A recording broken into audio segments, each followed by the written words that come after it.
Hey, my apologies for being 11 minutes late. I had a call that I had to take, and that just ended. So, hello, everyone. And the first thing I need to do, remember, someone said I had bad dye on my hair. So, I forgot last time to turn this on. Now it's fixed. People are something, man. Anyway, how is everyone? Who do we got here? We got Mark Harris. Saw him earlier. Thank you, Mark, for your comment back. I appreciate it. Scott Norris. Is this your own work, M8? Don't know what that means. M8. Oh, mate? No, if we're talking about the stars, and I'll get to that. Scott says, I know there's only a few of us here, but I read something a few days ago stating rivers must run uphill on a globe Earth. The Nile, for instance. Did you guys ever thought of this? Oh, yeah. Oh, most definitely, Scott. The middle part of a river is always the highest part on the globe, and yet it flows one direction. So, oh, yeah, this has been covered. And the other side just says, that's ridiculous. That's ridiculous. In fact, it doesn't matter how long the river is, it would have to flow uphill, wouldn't it? Because everything's convex. It has to flow uphill. Flows uphill and gains velocity on the way. I need the beach. So glad you're having a live tonight. Your live streams always cheer me up. And I'm on the struggle bus today. Oh, sorry to hear that. I need the beach. Mentally and emotionally drained. What you need is what I'm doing tomorrow. I need the beach. Let's just say I'm going to go to a psychedelic highway tomorrow.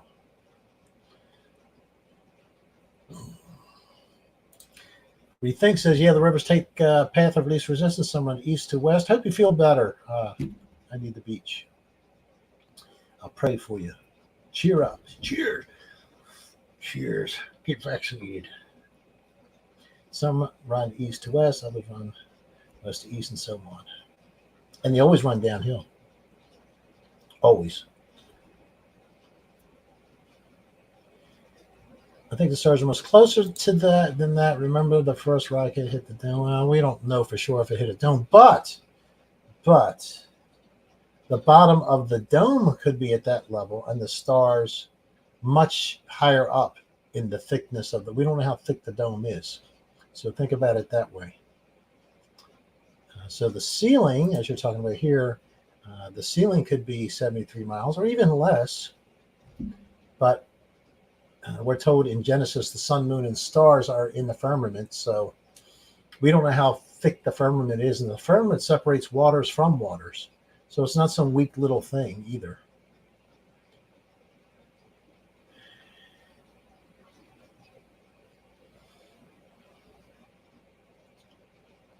Rethink says, I disagree with something. Seems our atmosphere is self-cleaning, and there would have to be enough of it that pretty much no matter what. Oh, you're talking about the height happened to the ground, the air would clean itself. It's definitely self-cleaning. That's for sure. That's for sure. Man is never going to mess it up. I just heard a little bit ago from my brother. We were stationed in Norfolk, or at least I was stationed in Norfolk for a few months, Norfolk Naval Air Base. But that's where the ship was out of. I got the microphone closer to me today because I noticed in the last stream, I just played it for a few seconds. It didn't quite sound right.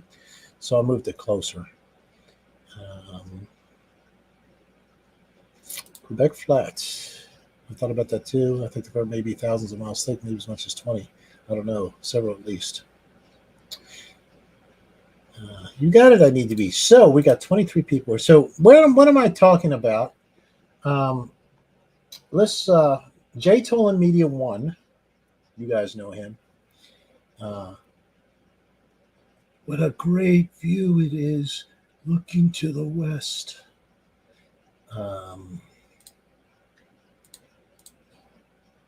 Here's his video, and we're going to scrub through it a little bit.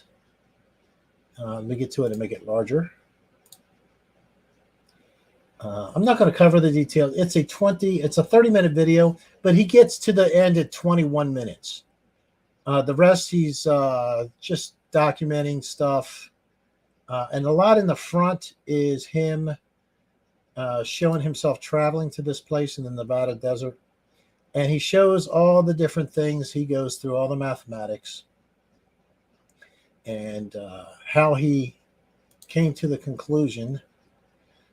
First of all, I must have missed this. At some point in his history, this is him driving, he determined that the sun was about 4,200 miles away. And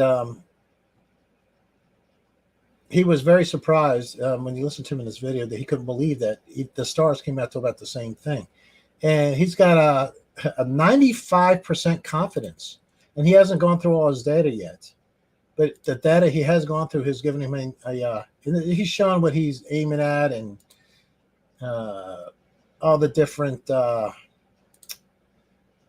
tolerances and how much 1 pixel equals.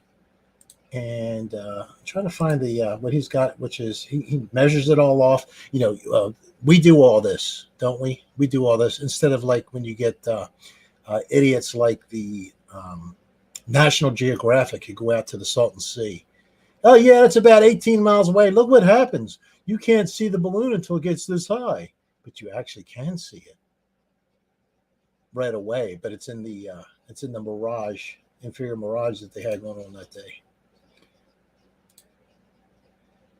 So we document everything, do it scientifically, explain it mathematically, describe it mathematically for the other side. And if you disagree with this, write J. Tola Media. It's not my research, but it looks logical to me. Sounds logical. This is what I wanted. He uses the altitude of this distant mountain, and for its computing its altitude. There's a lot of detail here. You just have to watch it. But like I said, I'm at 1829 right now, scrubbing through this, and he's almost done. And it's about 20 to 21 minutes, somewhere in there is when I think that's where he throws up his little, oh, here it is. 21 minutes, 25 seconds. Confidence interval is 95%. 95%. And the average is 4,199 miles of all his different images and stuff like that of the stars. So it's worth looking at. The link to this is in the description for the video, and I'm going to drop it here as well. Not that part of it.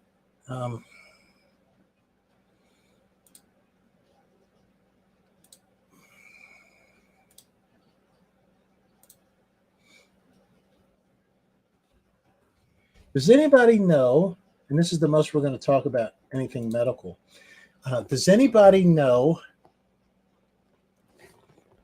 what if you get COVID, what is your chance of dying from it? What is the percent? What is the percent that you're either going to survive it? I don't know how they're showing it now. Does anybody have the latest figures? Official figures from, the last I heard it was what? A certain, less than 1%, a certain percentage of 1% that you would die from if you got COVID. So hopefully somebody knows what that is. Just roughly. It's, then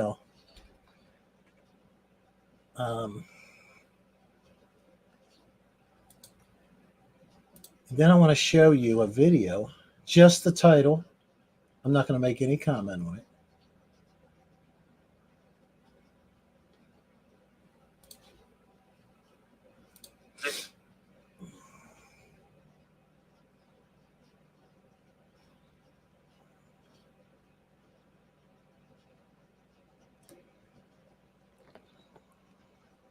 And remember,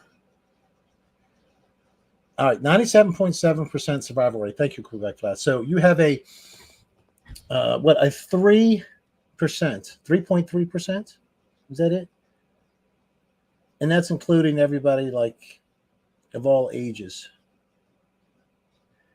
Reed thinks it's 0.01. 3.3 sounds way too high.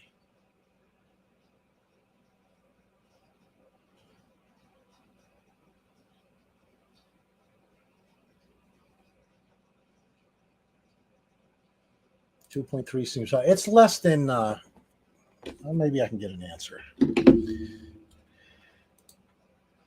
Let's see.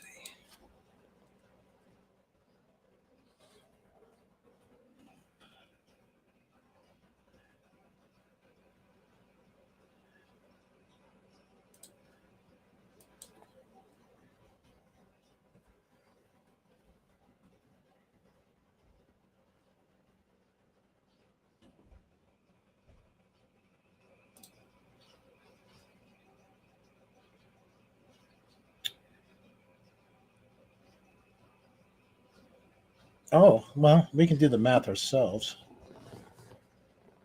Okay, this is from the CDC. No, this is from, where is this from? This is from the New York Times.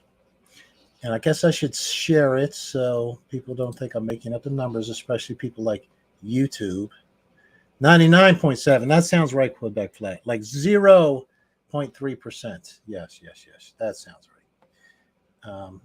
So let's stop this and let's share this one. And remember, as I'm going through this, remember Forrest Gump. Stupid is as stupid does. Let's see.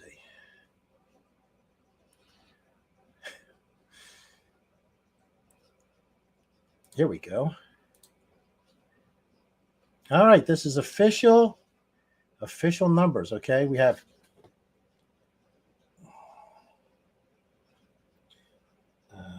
let's see. We have 79.5 million cases. That's enough. I mean, I think this is just the United States, so that's enough. That's enough cases. Generally, if you had about 2,000 or 3,000 cases, you can start to say, okay, statistically significant. 79.5 million? Oh, yeah. So, and this is people like, I had COVID, and I'm not a statistic, and I recovered because I didn't go through their system. So we have times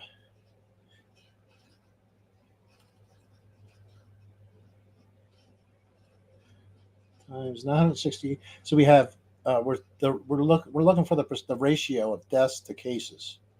968,000 equals 1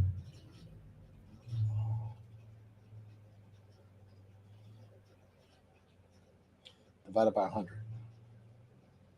Wow! According to this, it's 1 point. It's not even 0.1%. I don't know. Anyway, it's low.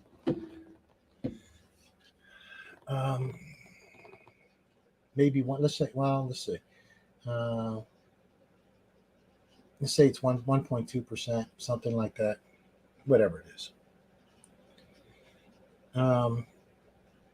Now, let me share this with you.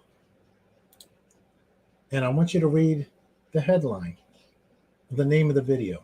In fact, I'll read it to you in case you can't see it. And so you got less than 1%. Okay. Officially, like I said, my data's not in there. My son's data isn't in there. My daughter-in-law's data isn't in there. They all are COVID survivors, just to let you know. Because we didn't go through the system. Well, actually, my daughter-in-law, she probably is in there. But they don't even know if she survived or not because it's not even reported. Now, this is a video by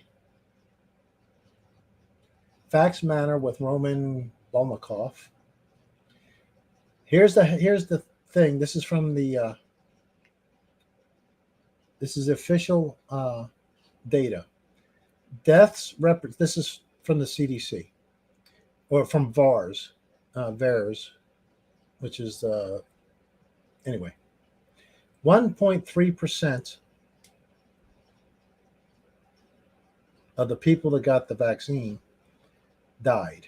Deaths represent 1.3% of reported side effects. And then you have 6.6% of the people to get serious side effects. So you have less than 1.1% chance of dying from COVID, according to the numbers, or around 1%, and a 1.3% chance if you get vaccinated. But with COVID, you don't have these other things. So, enough comment on that. Forrest Gump. And we're early, right? We're very early in the long-term tests.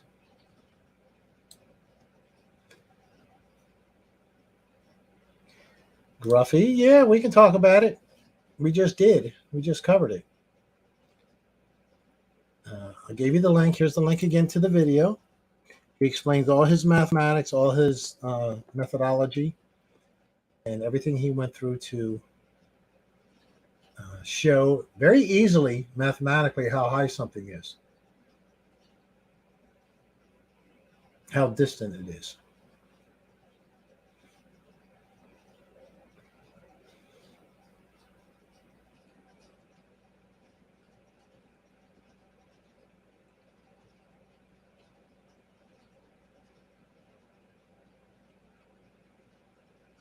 By the way, John Ems, thanks for the data. 50 to 59.27%. And I don't know, why is there three numbers?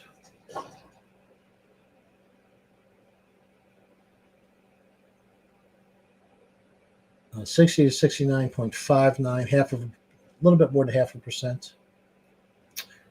Yeah, what you're doing is just subtracting that from 100. Stupid is as stupid does.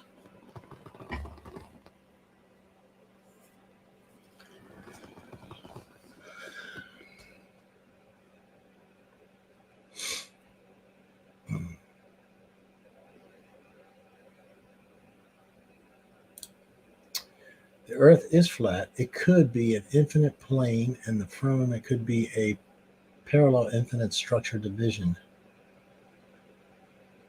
Could be. We don't know, Mark Harris. Could be.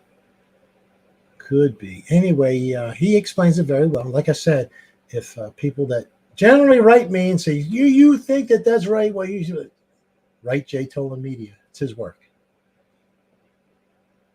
And I think it's good work. So we're going to be covering one more time for Polster X his video. He gave me permission to show his video.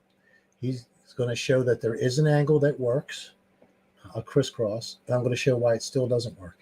In fact, I think I'm going to do a separate video, not directly related to his video, but to dismantle this ridiculous thing that the reason why we see a red moon is the projection of our sunrises and sunsets all over the earth onto the moon during an eclipse. It's utter ridiculousness. And I'm going to show why it's ridiculous in two different ways. First of all, that when you see a red sunrise or a red sunset, the reason why you're seeing that is because of differences in moisture. If the sun is, if the sunlight is approaching you from a less moist sunset, the sun is shining from the west into the east. If it is going to get a red sunset, you have to have less moisture in the western part of the sky where the sunlight is first coming into your view. And where you are further back, there's more moisture. Less to more. Then you'll get red. Conversely, in the AM, when the sun is rising, to get a red morning, you need to have the same thing. Less moisture where the light starts out in the east and heads towards you. And as it gets closer, it's going through more and more moisture. It'll shift it red. You know the saying, red at night, shepherd's delight, red of morning, shepherd take warning, that type of deal. That's because if you get a red morning, we rarely ever have a red sunrise here in Arizona because it's never going to rain, not many days anyway. In most places around the country and around the northern hemisphere, using their terminology, the storms or whatever approaches you from the west. Cold fronts, different things like that. They move generally west to east. So if it's a cold front is approaching you from the west, the sunlight further away from you to the west is closer to the cold front, so it's higher moisture than where you are. So it's going from greater moisture to less moisture.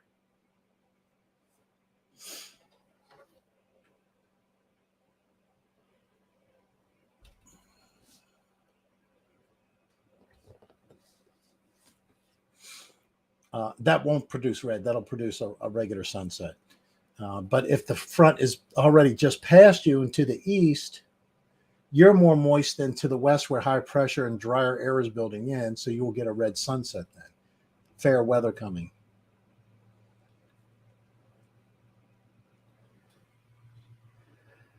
Hello, Anna. Good to see you. Science works in mysterious ways, and more mysterious all the time. I know I took a gamble because it was done by PBS. Oh, God. Frontline. Have you ever seen that Frontline PBS documentary? Don't. Just don't even bother. It's so slanted to the left. But I figured, oh, here's one.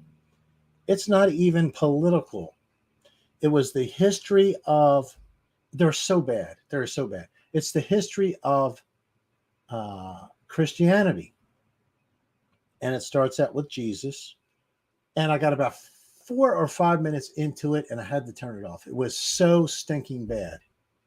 They start out by saying, the problem with Jesus is we don't have any historical documents that were written in his day.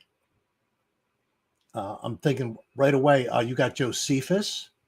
You have somebody else that I always forget his name, sort of like a Josephus historian of his day. You have the books of Matthew, Mark, Luke, and John, eyewitnesses. Peter, eyewitnesses.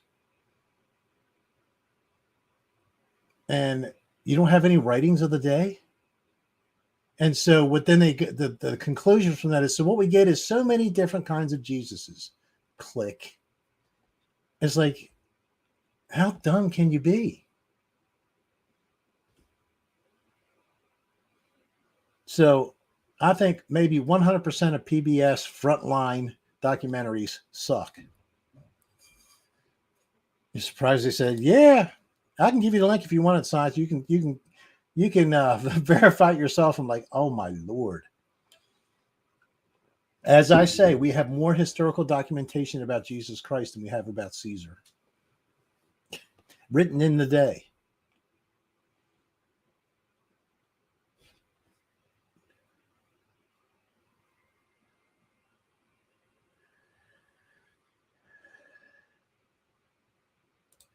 Atmospheric, to get maybe the atmospheric precision. The Earth has to be a closed system. It has to be a closed system just for, maybe you're saying you're meaning atmospheric pressure. Yes.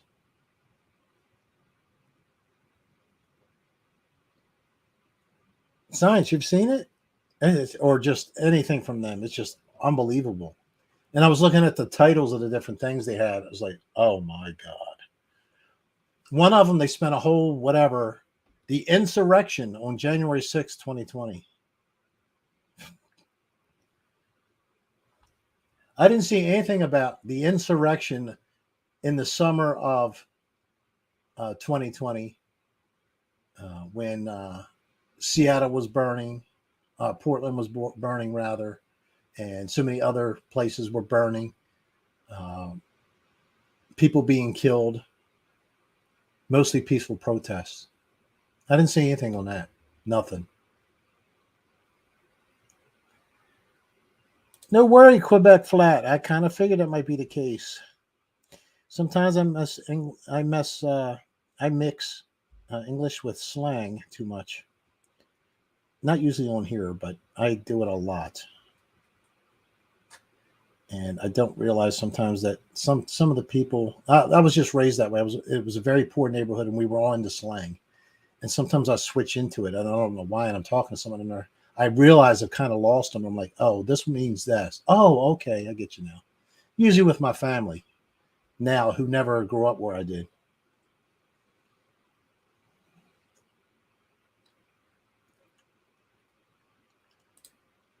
Paul Crane, yes, if you want to believe things like the Iliad, then far more documentation for the scriptures. Yeah. PBS predetermined. I can't believe, and PBS, we pay for it. It's just crazy.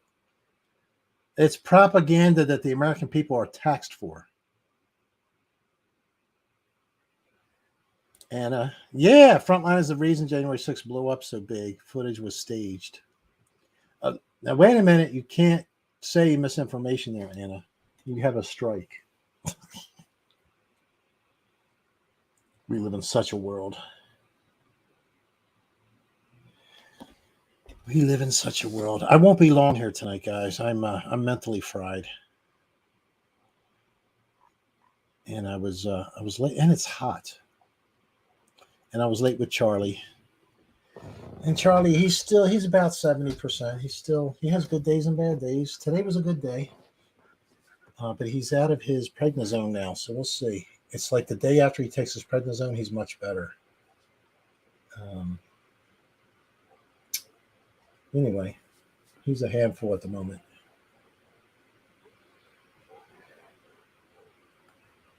So there was something else. There was another video I saw. I was like, I got to talk about this too. Is it Flat Earth Banjo? I think it is. Hold on.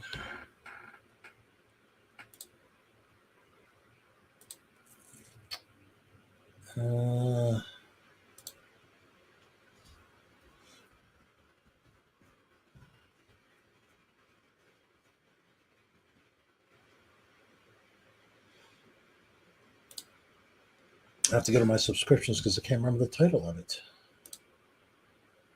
You know, Flat Earth Banjo, Philippines, New York, Boston Harbor, Taiwan. Thank you for finally giving me my subscriptions. Oh, where's that video? If I come across this video, talk about stupid is as stupid does.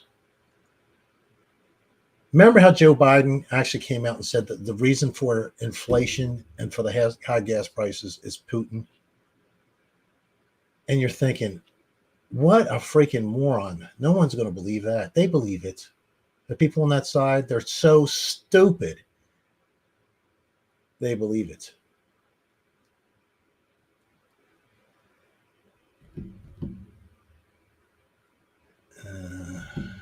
Anyway, he's talking about rate of descent for aircraft. And it wouldn't work on a globe. And I think he's right. It says a plane's rate of descent proves flat Earth descent rate. I have not watched this one, but it's one of those things I never thought of before. Got to click on it to get you the link. For my first 2 years as an Army aviator. Oh, he's got an Army aviator on there. Should be good. Flat Earth, Banjo, USA, Japan, and Brazil. And that's after he shortened the name. Just playing around, guys. Alrighty, so what we're going to do here is I'm going to share that. It's called the Aircraft Rate of Descent Proves Flat Earth. And here comes the link for that. And hopefully I'll be able to have time to get to that one. Why are they so lost? I feel sad about these people that believe in straight up false. I feel sorry for us. But you're right, Peterson. Yes. But there's a reason why they lie about everything. Matthew, what's up with the thumbnail is Jay Tolan Media 1, check the description, did a video where he mathematically and through photography showed with a 95% confidence rate that the stars, and that confidence rate is only going to go up as he analyzes more pictures. The stars are 4,200 miles, 4,199 miles away to be exact.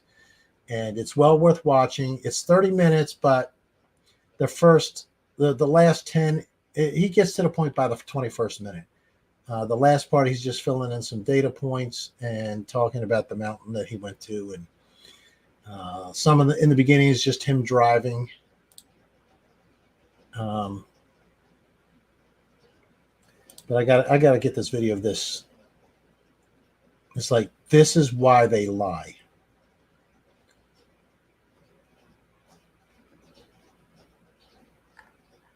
Maybe I might be able to search for this.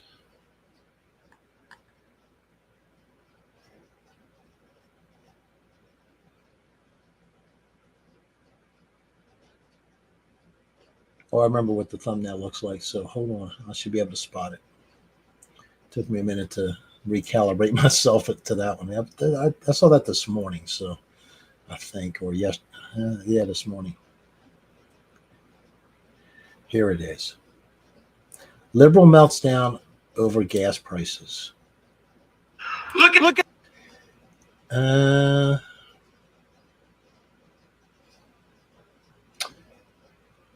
Okay. Share it. I'll mute my. The only thing missing from this guy is a mask. I'm telling you. He's missing a mask.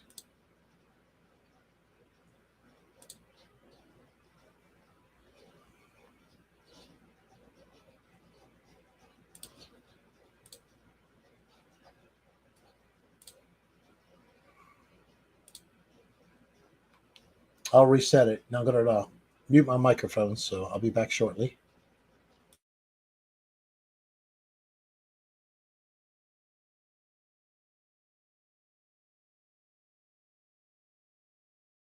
Look at the price of gas now. It's $7.55 a gallon. Hey, Putin, we're sending you a bill. Look at the price of gas now.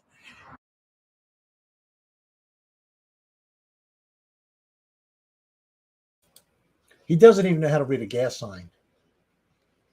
That's the premium gas price.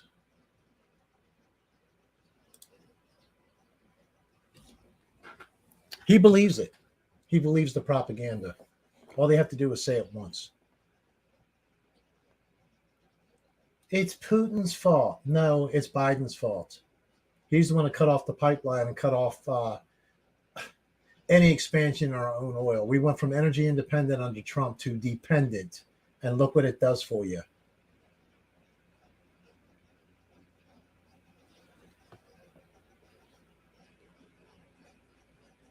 Mark Harris.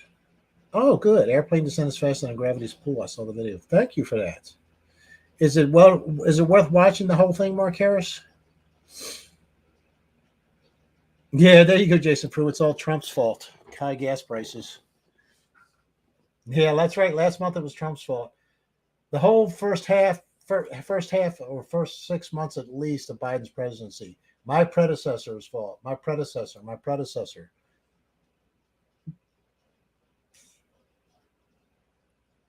Michael B., hello.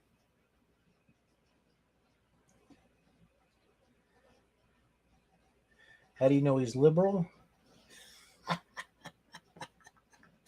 That's almost a given, Peterson. Oh, I guess I don't know for sure. But let's see something here. I'm taking a look at it.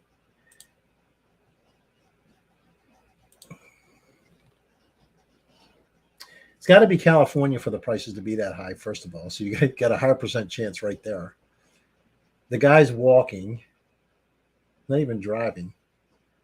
And he doesn't even know that $7.55 is the premium price. $6.95 a gallon is the, I mean, it's just still ridiculous as hell. Don't get me wrong.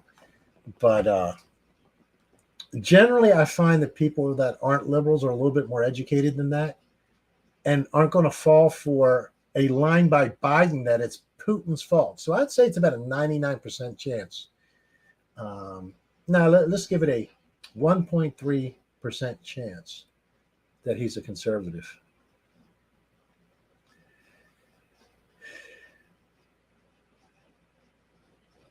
You get it? 90% of our inflation and more than 90% of gas prices are all under Biden. And none of it would be, if we had the Keystone Pipeline and we had everything else the way it was under Trump, it wouldn't matter what Russia did. It wouldn't matter. Gas prices would go up all over the world and maybe a couple cents here. We were exporting oil, not begging Venezuela and Iran and Saudi Arabia, who refused to take Biden's call. Yeah. But in one day, they go from saying it's, if you haven't seen it, Biden actually says the majority reason for rising gas prices is Putin. And it's like, oh my God, what a lie. I believe when he took office in Arizona, it was $1.89 or $1.99 a gallon, Joe Biden, so under Trump. And before Putin, it was $4.29 a gallon, and now it's $4.59. So since the invasion of Ukraine, it went up 30 cents. Whereas beforehand, it went up $2.20 under pre-Putin. But yet it's largely the fault of Putin. And this idiot in one day believes it. And we're going to send Putin the bill. Are you freaking kidding me? It doesn't even make sense. Yeah, exactly. So it was a Putin when Obama did it. Probably. They didn't even think that to be that stupid and people would believe it back then.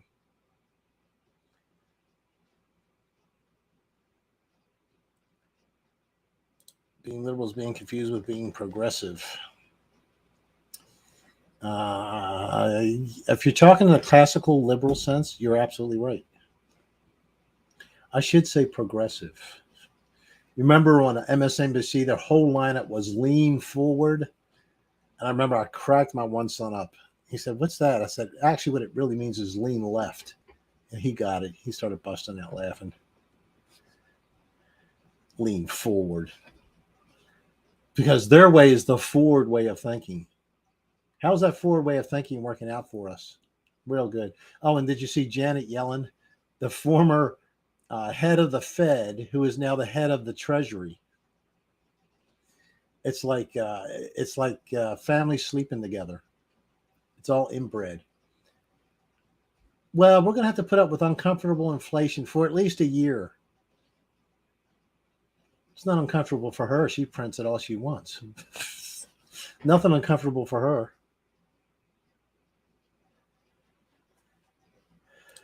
Wheel of beef. Anchorage, current gas price is $4.27. Just Googled it as the cheapest in USA. Well,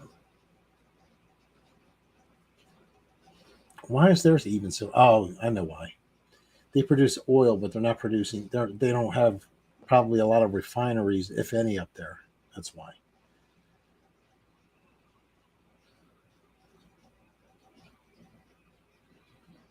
Yeah, Obama did the same thing after Bush. Not a commentary on Trump, but his last day in office was $1.69.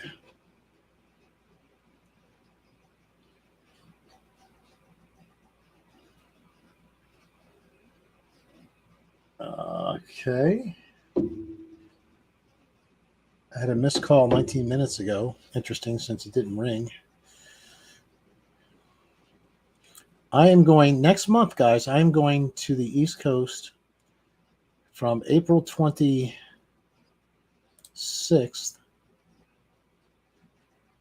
Let me tell you how long I will be off the air. How's that? My last day on the air for a stream will be Friday, the 22nd of April, and we won't have another one until Monday, the 2nd of May, is the way it looks. So it's about a week and a few days break. It sounds worse because it breaks a month up, but I'm visiting my sister. We're sort of having a little family reunion. My cousin, her husband, and we're all getting up there now. So, how many more can you have? Yeah, Jason. Reminds me of Wilma Flintstone. Do it because comparison. It's eerie. Okay, I got to do it because I got you.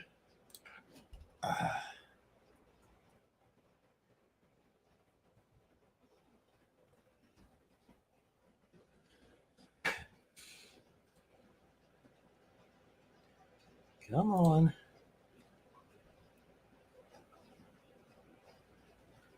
All right, let's take this picture.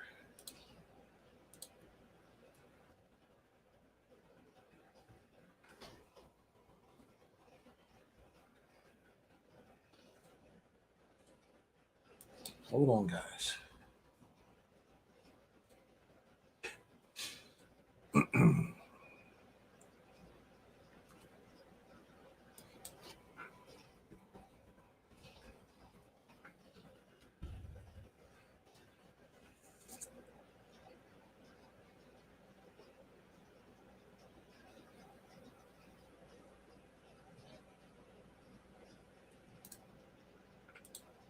Let's see.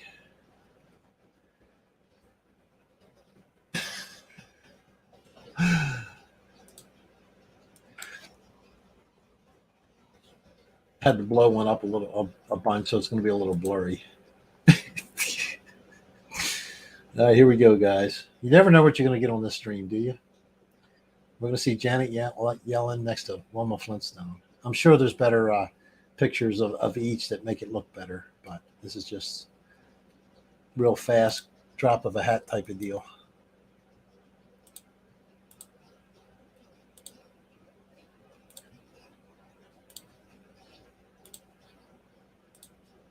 There we go.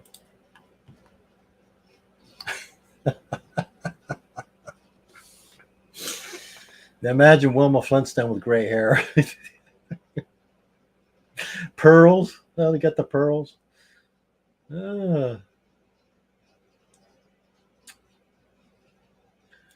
Anyway, that was funny. 12 cents a gallon in Venezuela, and Biden's been on the phone. Please sell us your oil. We hate you, Biden. Click. Well, thank you, Anna. Yeah, I hope I have a good time, too. We're going to go to... I'm heading to OBX. I'm heading to ORF, actually, Dave Palmer. ORF, as we used to call it, which is Norfolk. Because it's only an hour and a half drive from there to where she lives in North Carolina. And my brother said, maybe we should go over the base and see it. I never finished that story. Because he said... Now, my brother, he doesn't keep up with any of this crap. None of it. He's not into it. He's better off because he just doesn't know any of it. He said, I heard they're going to have to close down that base in 15 years. I was like, why? He said, because of the rising water. Oh, my God. I said, trust me, 15 years from now, it'll be there and the water won't be rising. And it's just crazy. Yeah, I get you, Jason. Yeah, the deadpan look. Yeah, I'm sure there's a picture. I know what you mean. The first pictures I saw didn't have it.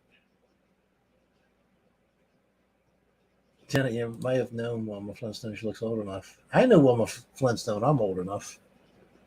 12 cents in Venezuela. See, that's what happens when you're energy independent. 12 cents a gallon.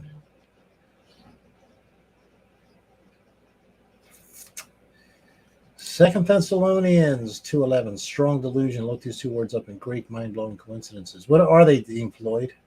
Normally I would look it up, but I just don't have it in me tonight. Your uncle was stationed in Norfolk. I'm sorry to hear that. Now Norfolk could be all right if you're stationed there. We were stationed on a carrier, so it's not you're there. That's your home port. You just don't see home very often. You come into home, you spend a couple weeks, maybe a month, and then you go right back out to sea to do some little stupid thing that they'll do for a few weeks, and they'll bring you back in, and then you'll do what's called workups. You'll go down into the to the Caribbean, and you'll almost literally kill yourself working for 2 weeks. No lie. And then you come back, and then you get to do a big cruise, which is 5 to 6 months long. But we all know that was bull crap. Yeah, we're going to be back in June 21st. We're pulling back in. Tell your family. So we tell our family we'll be back in September. And sometimes we weren't back in September. Maybe it was October.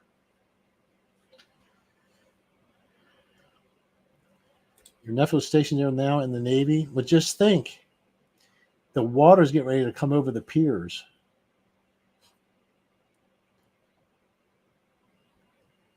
It's too bad we can't just fast forward 15 years to show how much of a hoax all this is. But that's a good point where Norfolk is, because the water comes right up to the edge. Yeah, they're going to be closing it down all right.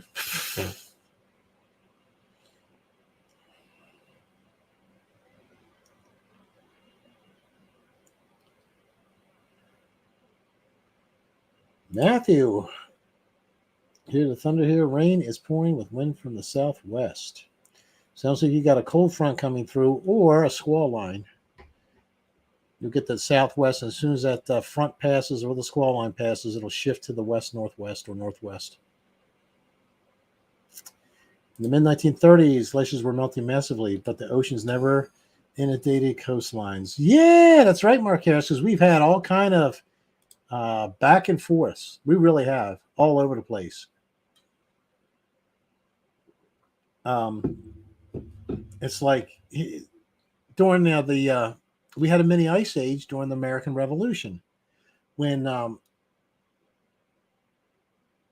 Washington crossed the Delaware, which is in southern Jersey, separates southern New Jersey and Delaware, southern.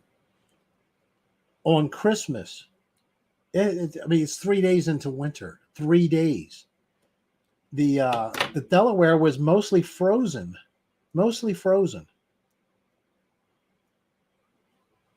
Now think of the logic.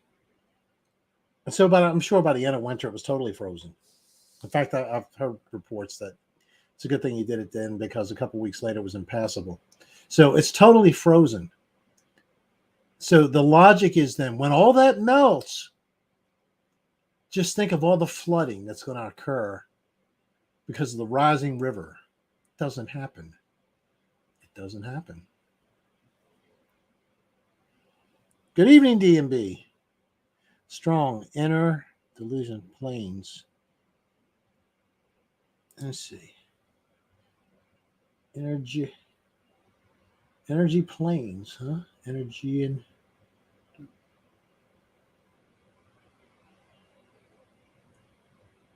oh, I get it. I get it.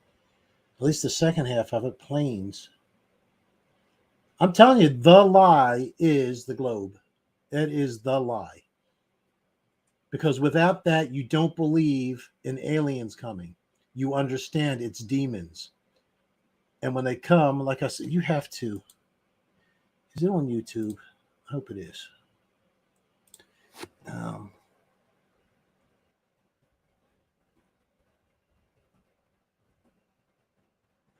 And this is exactly what's going to happen.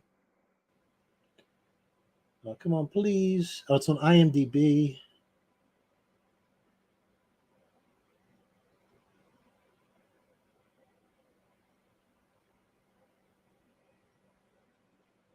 It's not 44 minutes. Hold on. It's on YouTube. It says it's like little pieces of it. I wonder if it's copyrighted. I bet it is.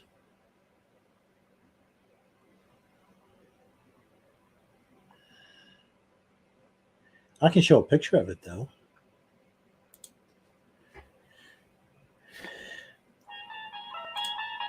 Iconic song, huh? Yeah, this is somebody who's uploaded parts of it. So I'll give you the link to this. You can watch it, but it'll be in parts. It'll be in a list.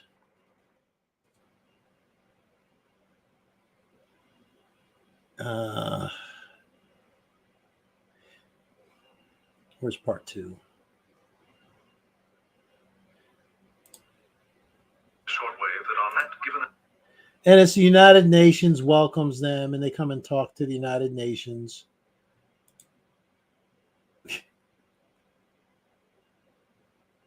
Come on. There we go. Oh, Rod Serling. Get rid of that.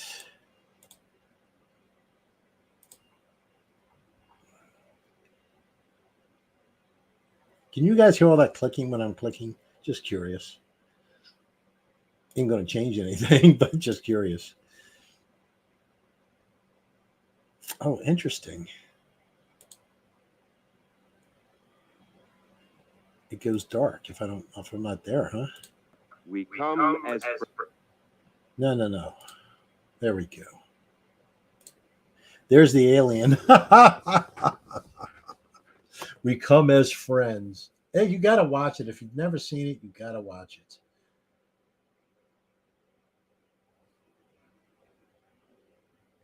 Hey, Stanley. I'm doing good. Just tired. I talked about Charlie. He's about 70%. Good days and bad days. Thanks for asking. Still working on him. But yeah, that is the that. Thanks for that because that yeah. Delusion, yeah, about the plane. And when you think about it, all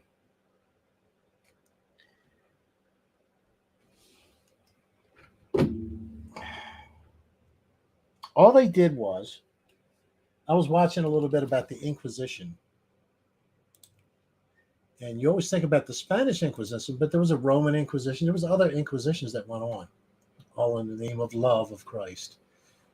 This kill and burn people and stuff and hunt them down. How lovely. And at first, the heretic was the person who said that human beings were not the center of the universe and that the earth was the center of it all. And then think about that. It's the same people, the Catholic Church, who later led the charge that we're not the center of anything. It's this wide open universe. They actually paid to have a different model made up.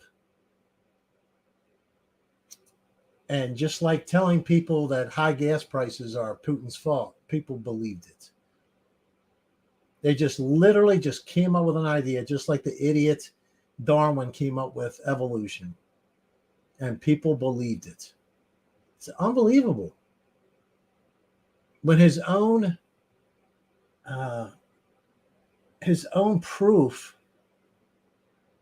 about evolution doesn't exist. You don't have species in transition.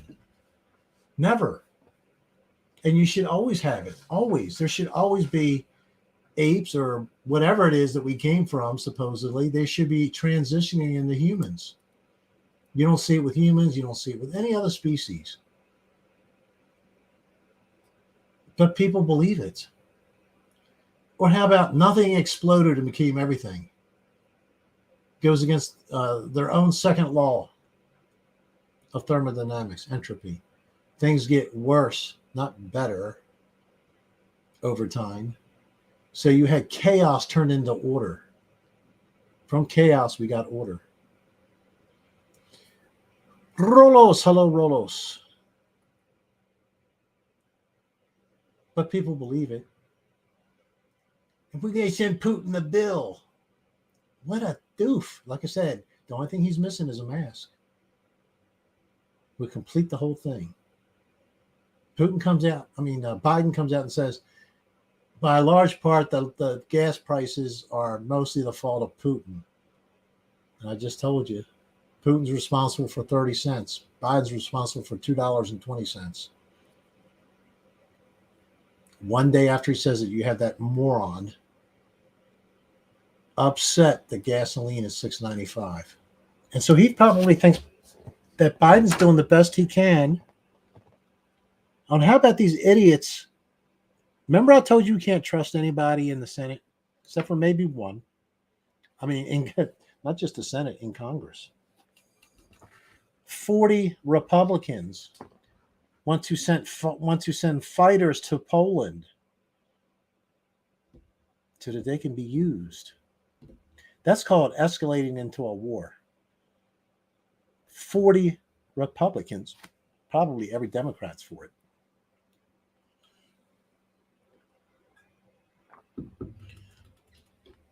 Peterson makes you think second law is wrong. No, I think the second law is right. Everything that I know of deteriorates over time. The only thing that doesn't really deteriorate, everything kind of does.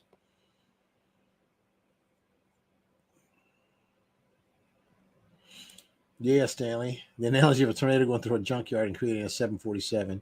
Or like I come up with my stupid little example. Take tons of concrete powder, just pour it out, and throw in tons of bricks and cinder block and rebarb and some steel. And maybe not even steel, just stuff that makes steel. Just throw it in there and then throw in some dynamite, explode it, and expect a 20-story building to come out of it. It's so stupid. So I actually have a new, for anybody who wants to write me, whatever, I have a new attitude. I'm not going to argue with you. If you want to stay in your blindness, fine. You don't believe what we say, fine. But I tell you what, I'm starting to get a rash from licking the finger to get rid of all the conspiracy theories and then drawing it over on the fact. One was earlier that we showed, 1.3%. You have to make the connection because I'm not allowed to speak about it. Versus 0. Whatever percent.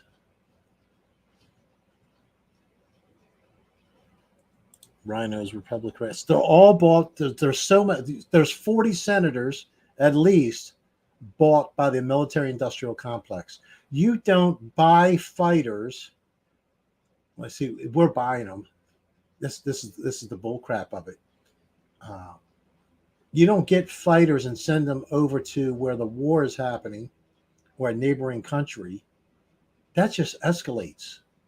That is how world wars start. Versus what I heard the other day on the ACLJ. This is exactly how World War I and II started. It's like, no, it's not. But it could easily be that way. If you had these idiots, these people controlled by the military-industrial complex, these 40 senators, God knows, like I said, probably all the Democrat senators. I don't know. But they're the ones that are the new National Review, go to war at any cost all the time. It's like Mitt Romney never met a war he didn't like. Because it feeds their bank account. Northrop Grumman and these other manufacturers of aircraft, Boeing. You don't think they lobby Congress for this kind of stuff? How about sending fighters to Poland? That way we'll build more. We get 17.4 million per. And it only costs us 3 million. And it's probably worse than what those numbers. And those are just random numbers. Don't anybody write and say, no, it costs this much for a fighter. It's like, I don't care. The point is, politics is bought out in this country.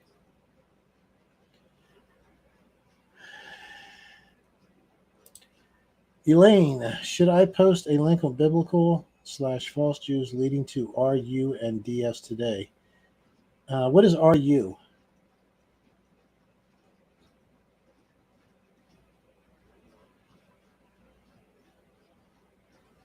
are you?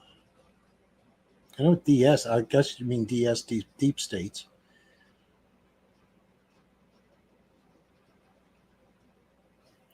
I don't know if any of you guys watched that guy give a lecture. It was in 2016 on why Ukraine is the West's fault, and we will never defend it ever. And it's a disaster because of what we did. And he said in that speech, it's just a matter of time before Putin has to go in there because of what we're doing. And he was so correct. Oh, Russia, Ukraine. Okay. Yeah, you can post it. It's you won't be able to actually, because of spammers. Only certain people can post links. I mean, you can try, but I don't think it'll work. You can give a title to it if it's. They can search a title.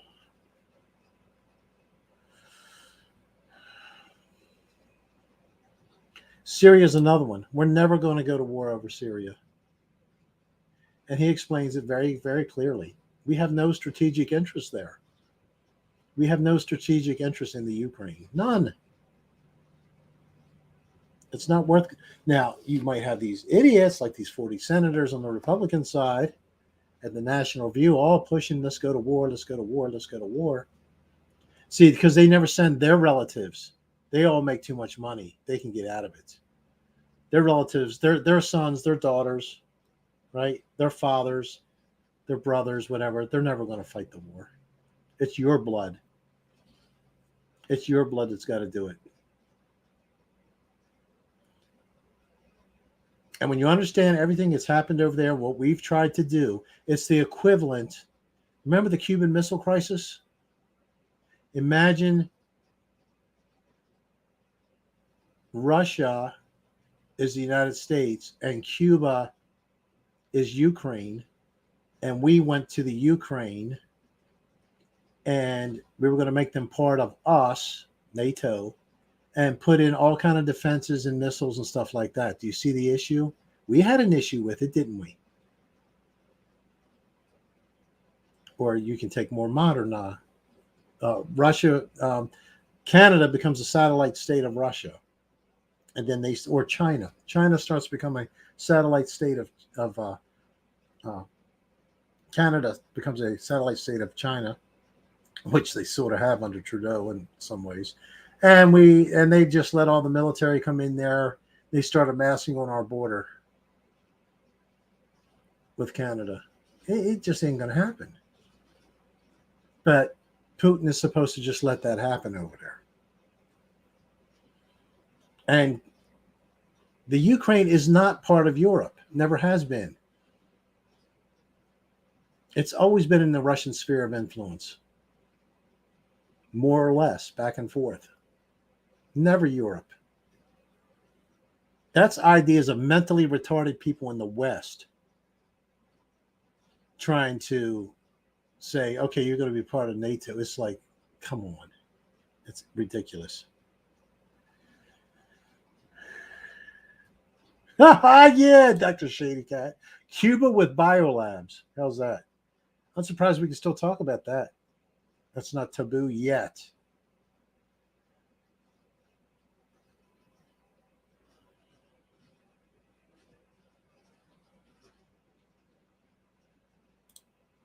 At Pearson, there's 2 really good Professor Dave debunk series. Professor Dave sounds good. He sounds professional. He sounds like he knows what he's talking about. But he doesn't. He doesn't have a clue. Doesn't have a clue.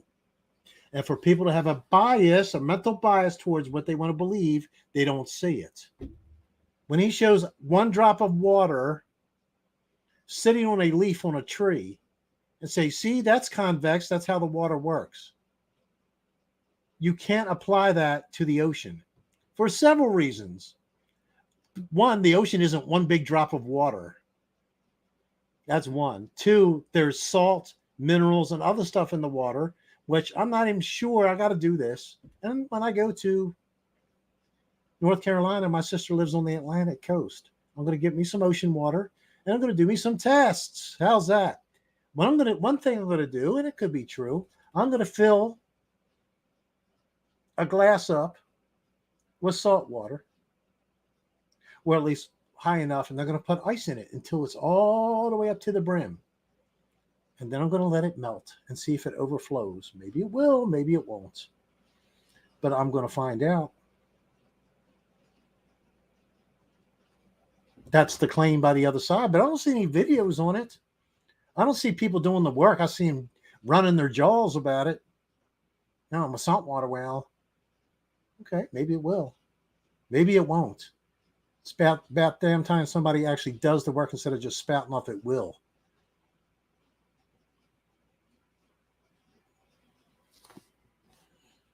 You got it, Stanley. Nobody. Yeah, that's right. None of the wealthy neocons and Democrats are sending their sons to fight in any wars. It's always you. It's always the middle class and the poor. You're the ones that get the letters, the telegrams in the days of old. We're sorry to inform you. Yeah, you're sorry, all right.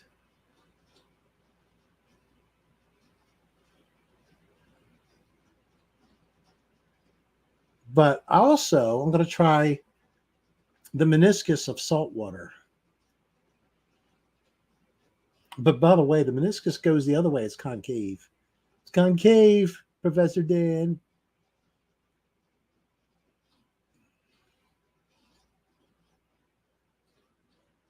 I could literally sit there and do video after video going through Professor Dan's stuff.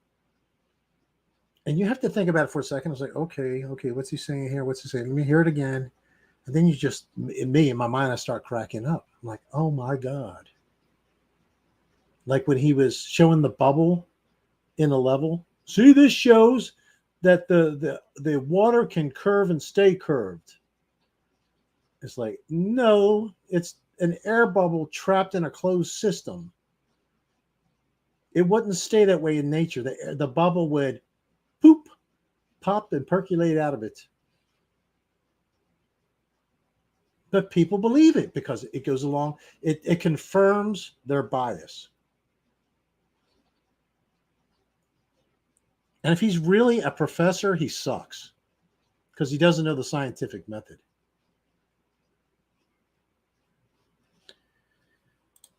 Rolos, my mom has slowly been waking up. Recently brought up flat earth. And Masons. And, well, I'm proud of her. Clearly got my open mindedness from her. She was okay with it, Rolos? That's good if she was. I wonder how my mother would have. She probably wouldn't have. I don't know.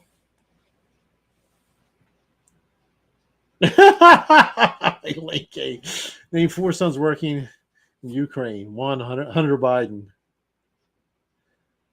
I know. Can you name 4 politicians being paid through Ukraine or relatives of theirs? Hunter Biden, Joe Biden, Mitt Romney, Ketchup Man, John Kerry. All of them.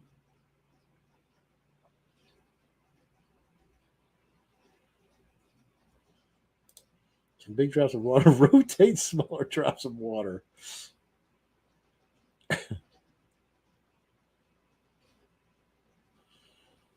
Rob Burns, but don't you understand? Put one on a tennis ball and throw it up and spin it, see what happens. Don't you understand the tennis ball doesn't contain gravity?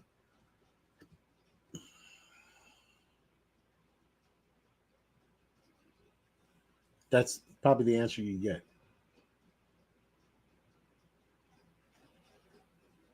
Yes, Mitchell, your mother was always flattered. Good for her. What really kills me is the confirmation bias is these so-called Christians, and you have to wonder because you either go by the word of God or not. And when it says He fixed the earth that it shall not move, and you still want to say it's flying through space and spinning, then you're believing science over the Bible.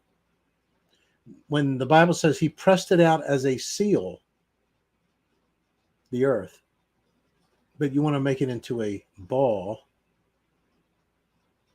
You got to wonder, are you following God or are you following man? And there is a place in Revelation, I got to find it, where surprisingly, it was translated wrong. Where the word actually means the plane of the earth. When you read it the way it is, it's the plane of the earth. But it doesn't say that, and it's so obscure. I got to even find the verse, but I'll find it. Hello, Jacob Law. Stanley says Professor Dave wins arguments and debunks using ridicule, ad hominem attacks, and speaking in a condescending tone. Yes, and like I said, he sounds authoritative and he knows what he's talking about. But I trust the professor on Gilligan's Island more.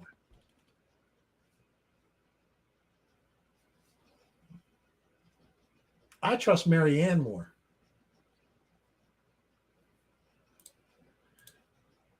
Hey, Rich, Terry from Flat Out Truth is organizing a couple of balloon launches. I thought you might be able to help them out in some way, and then they can support it by donating towards the project. From Flat Out Truth. Where is he located?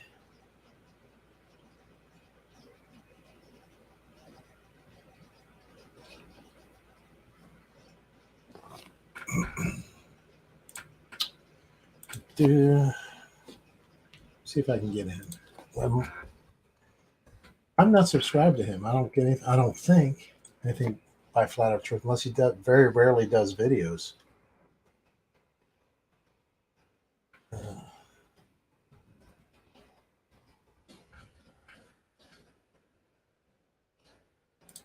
See, is this it?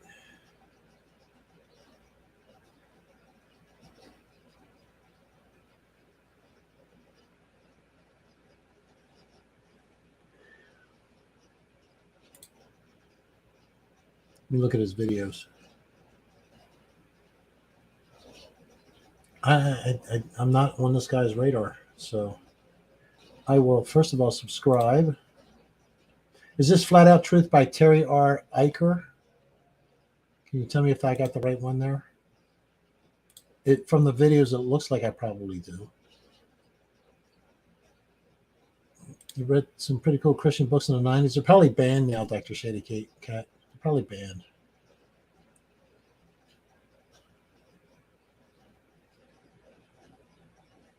Mother, decades ago, Jason Frew loaned me her book, New World Order by Eustace Mullins. She was pretty woke. Good, yeah. That's one thing. My mother was awake about the New World Order.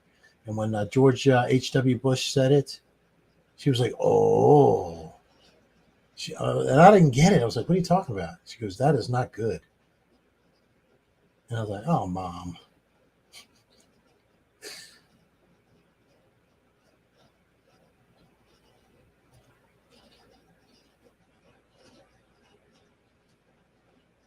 Yes, it is the right one. Okay, I'm subscribed to him and now. And I guess he did a video 11 days ago that shows a balloon, but it's people in a balloon, like like Wizard of Oz type of thing.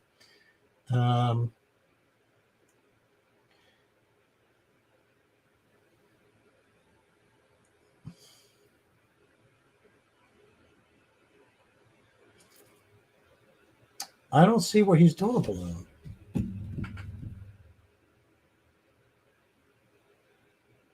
But yeah, if I can figure it out, yeah, heck yeah. Heck yeah. We'll get him some support. Oh, community post. Okay. Maybe I'll see if I can get. YouTube was so easy before to get in contact with people. You could just write them on YouTube. As far as I know, you can't even do that anymore. Let me see something. He joined November 1st, 2021. That's probably why I don't know him. Because it's so recent that he started his channel. Heck, his channel is less than 6 months old. Is that right? Yeah, it's only 4 months old. He's got a lot of stuff up for that. Meteors and meteor showers. Globe Earthers be like. Looks like he's maybe from the UK. Anyway, Looks interesting. I also saw another documentary, which was rather interesting. They fell off the wagon at the end, but they were talking about how all maps lie to you. I was like, people need to see this. And at the end, it said, if you want the truth, just get a globe. I was like, oh my God. I mean, they fell off hard off the wagon. The only one that doesn't lie to you is a globe. There's no political gain behind changing the globe, only a flat map.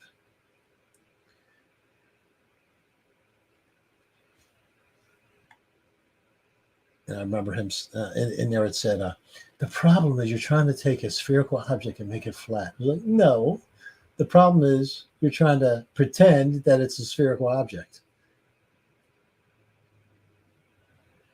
American he lives next to the ocean somewhere. The reason why I thought he was from the UK is because of the license plate I saw, but it could have been Canadian. Or just somebody that it was in a, how if you hover over a part of the video plays.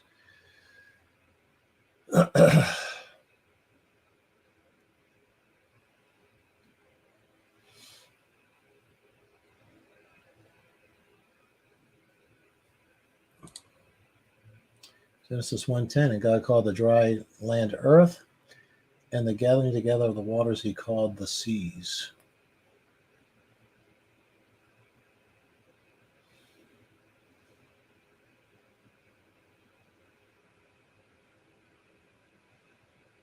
Interesting. The gathering together of the waters sort of indicates that it was a process. Flat Earth makes it easier to think. Makes a lot of things easier in my mind.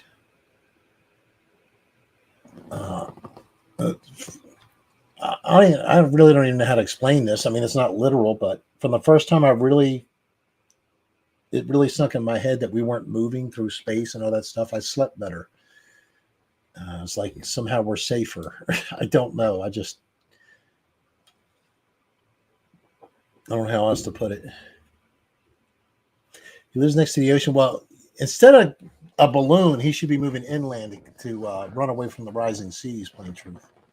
I'm going to have to write him and tell him that. Forget about the balloon. Get away from these rising seas. Like Obama. Oh, sorry. He bought 2 houses on the ocean. Right on the ocean.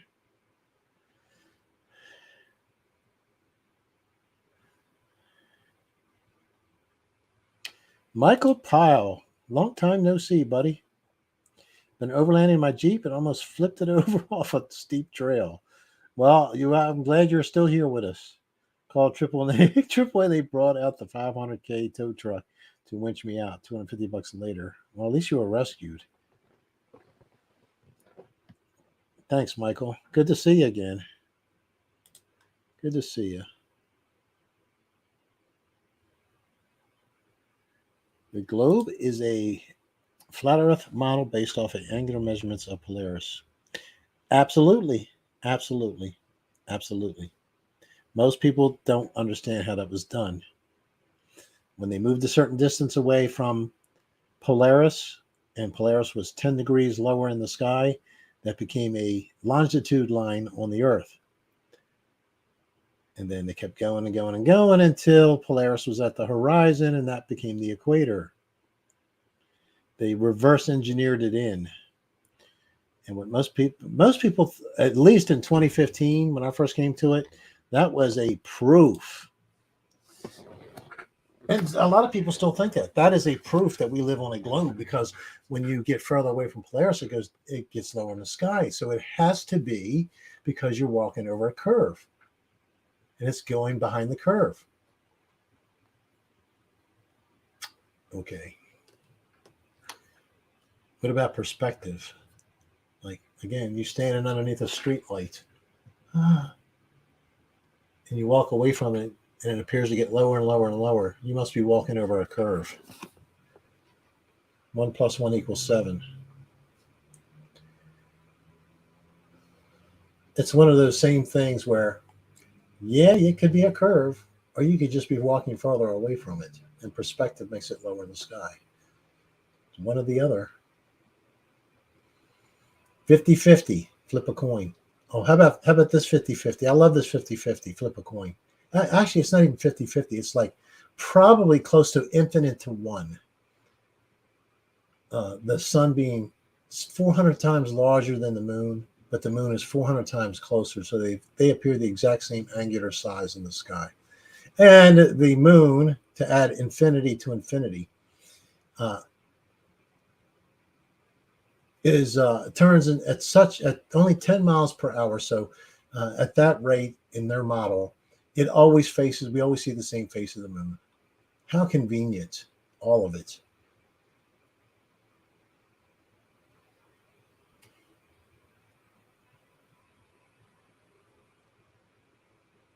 Where did you go overlanding, Michael? Just curious. My son and his wife, they really want to do overlanding, like permanently, like live off the overlanding. Thank you, Alliance. But it's like, can't you tell the Earth is spinning because the stars rise in the east and set in the west? It's like, or because the Earth is spinning, right? Or the stars are rotating around the Earth. 50-50 proposition. Oh, I love the little sleight of hand, right? The stars, they go counterclockwise in the northern hemisphere and clockwise in the southern hemisphere. I was like, what are you doing? Are you wearing a mask? Are you that daft? Are you that ignorant and stupid? They rise in the east and they set in the west. I don't care what hemisphere you're in. But they use that sleight of hand to confuse people. Oh yeah, we must be spinning. What they have is they have a person standing on the equator in their little cartoon that they'll show. And the guy's looking north and the stars are going counterclockwise. And then he's looking south and they're going clockwise. But they're still rising in the same direction, set in the same direction. He's the one that changed his orientation. And you can do the same thing if you're standing in Canada. Face north, they'll go counterclockwise around you. Turn around, face south, face towards America, the United States. Face towards the United States. Suddenly, they changed direction. They did. You didn't. The stars did. See the little sleight of hand?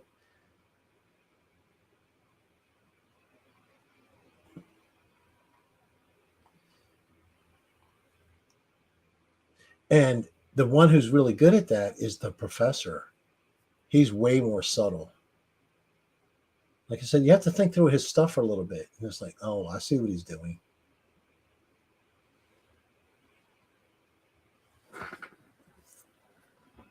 Or he'll talk about the water being above your heads. Yeah, but it always comes back down. No, it doesn't. No, it doesn't. In fact, there's never a time when all the water above your head comes down. Never.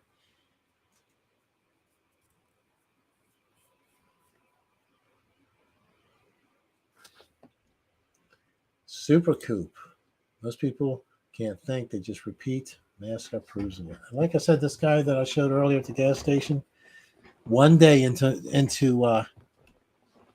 Biden blaming Putin for inflation and most of the gas price rise. The guy's yelling because he thinks it's $7.55 a gallon. It is for premium where he is. And Putin, we're going to send you the bill. See, it's all Putin's fault. And all Biden had to do was make one statement, and they just swallowed it up. Dumb and dumber. Stupid is as stupid does. Blind leading the blind.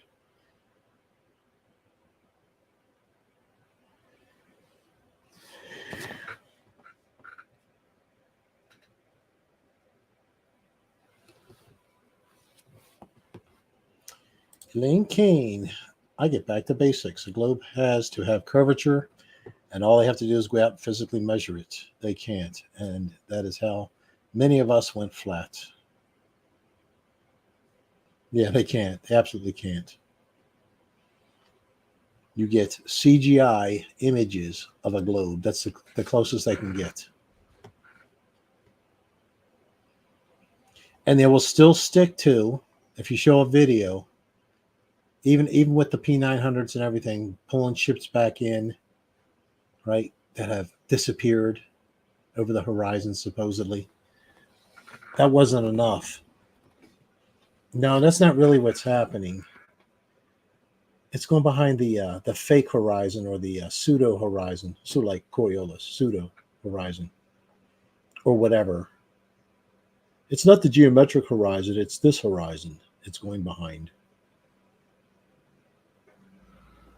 And so at 7 miles away, the ship goes over the curve.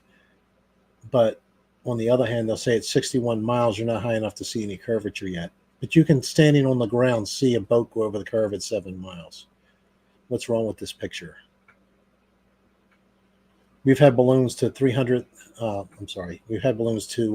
130,000 feet. No curvature. None. Everybody here just about has flown at 40,000 feet or close to it. You ever seen any curvature? Nope. No pilot's ever seen curvature either. But you can see, standing on a shore, something go over the curve 7 miles away. A big ship. Jason, for how many horizons do they want? As many as it takes. As many as it takes. Well, they invent them. Which way, what direction is up? That's different no matter where you are on a globe. What direction is up?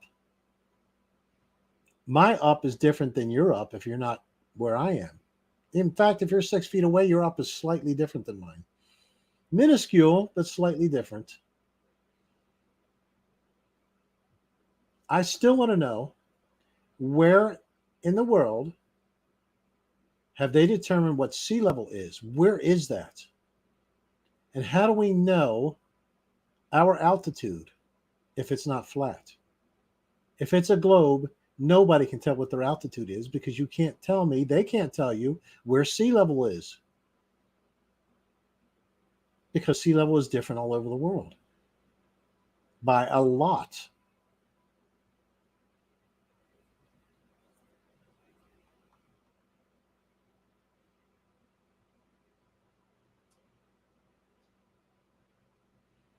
Never mind. I've seen some videos in which we can see a massive curvature 14 feet off the ground. Yep. It's called a GoPro camera. They're cheap. They're like $20 to $100 generally. And these billionaires spend all this money on sending, they had to put an extra booster to get William Shatner into space.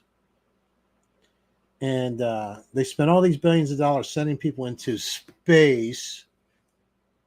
And they have GoPro cameras, these little $20 cameras that show us the big curve.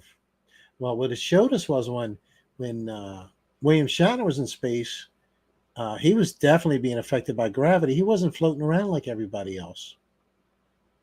And everybody else was floating, but they still had atmosphere.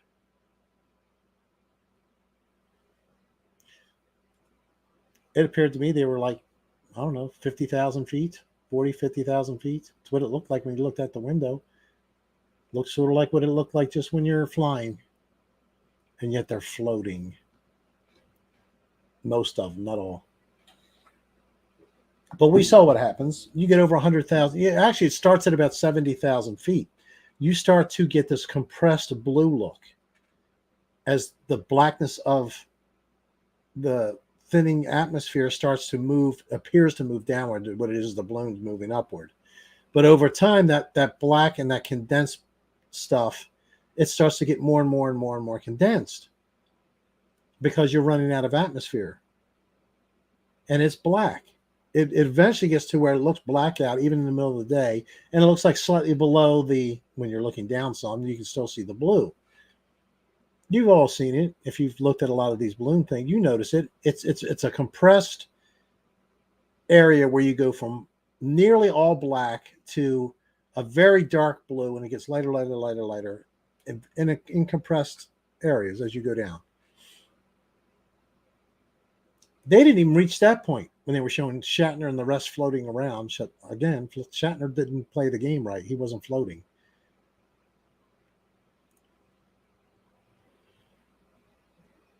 And people believe it. It's like the largest dive from space, whatever, from space, where they showed the GoPro 99% of the time. And that one, thank God, we got one little inside view of a real camera inside what the guy was looking at, flat as it can be. As flat as it could be, the horizon.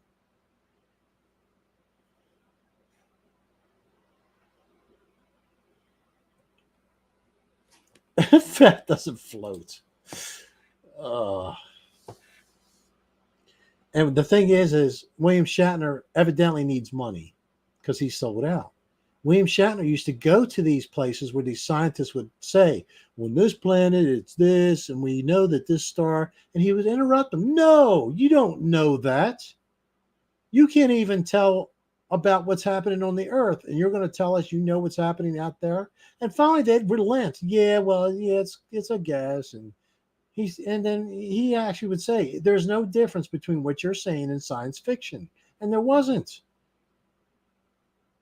There was no difference.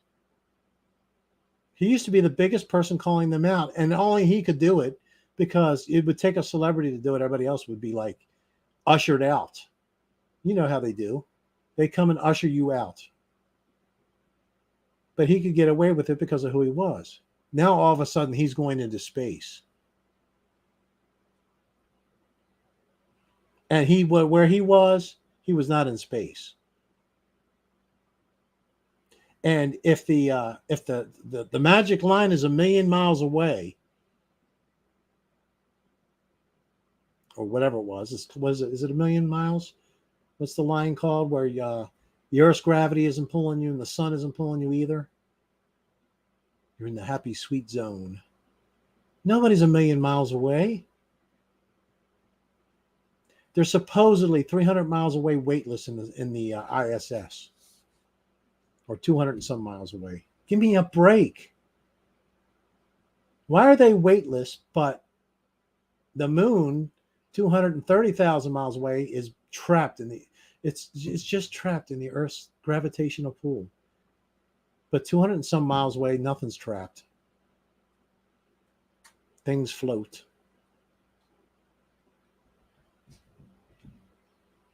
There you go, Mark Harris. Science and sci-fi are the same thing, Shatner. Yep. And he's right.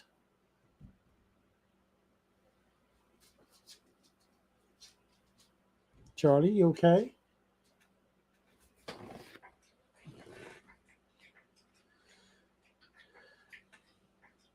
But see, what kills me is the people will defend it. And I'm not going to go against them anymore, because when you're that lost,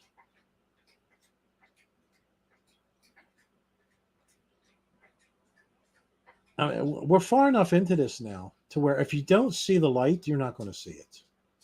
You're one of the 2% or 3% that'll never get it because you're too much into your own bias. All they have to do is lie to you one time. I even got an argument on that from Polster.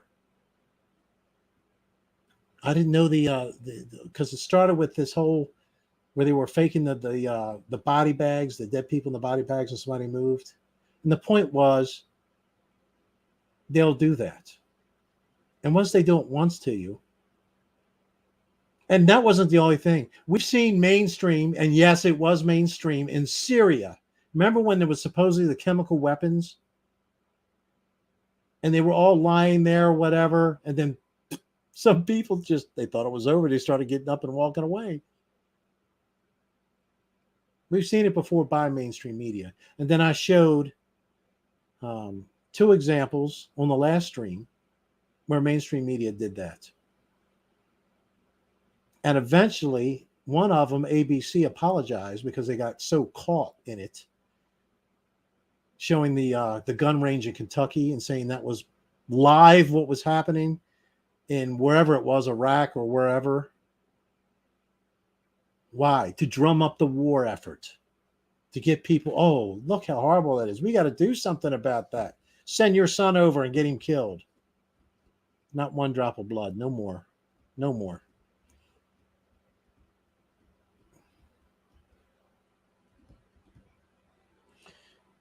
And a literalist, don't you know how the Earth's gravity can rotate the moon? Oh, rotate the moon.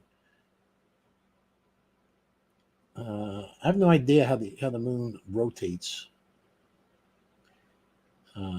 but the moon wants to travel in a straight line, but it can't. The Earth's gravity won't let it, so it pulls it, which means, by definition, it's constantly accelerating, and it's not, and it's constantly falling, and it's not. Nobody addresses it. It's sort of like scriptures I go over. They want me to address their scriptures, and I do. And then when mine come up, silence, crickets. But they don't want to. They don't want to. They don't want to admit that, first of all, the Big Bang violates the second law, okay, of thermodynamics. Things in orbit make no sense. And then they don't even, I didn't understand it either until I was more schooled in it. You don't understand, Rich, conservation of momentum. And for a while, I was like, okay, maybe that's true. And then when I found that that's only true in closed systems where you're moving in a straight line, not curving. So these satellites going around the Earth, and it doesn't matter if they're geostationary or not, they all have to be circling, because the Earth is supposedly spinning. So even a geostationary has got to spin with the Earth, and it's got to keep up with its 66,600 mile trek to the sun, all at the same time. You don't understand, Rich, conservation momentum. Oh, that's fine until that doesn't work. First of all, it's not a closed system. It's not like it's inside an automobile traveling, and you throw a balloon from the back to the front. That's a closed system. These things are independent things, and they're moving in a circle, which conservation of momentum, my understanding is, doesn't apply to. You can't apply it to that. So how do these satellites, with no power of their own, how do they do it? How do they accelerate, decelerate, as the Earth does? Constantly, the Earth is supposedly constantly accelerating or decelerating, one or the other. It accelerates until it gets to its fastest point in, what is it, July? Or is that the slowest point? Doesn't matter. January and July, they're supposed to be the two fastest and slowest months. I think January and July, something like that. Close enough. December and July. December we're fastest, July's we're slowest. And so we're constantly accelerating and decelerating, which makes no sense, because in an orbit you're supposed to be constantly accelerating. That's their law.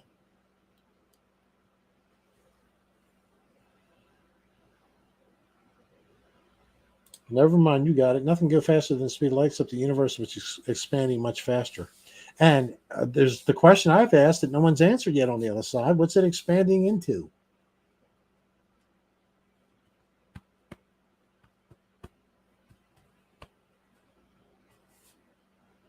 Can you name an example of something expanding that's not expanding into something?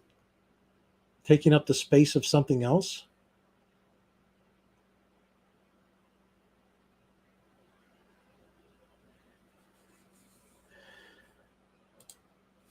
Chipper 66, the satellite uses the NASCAR principle of drafting.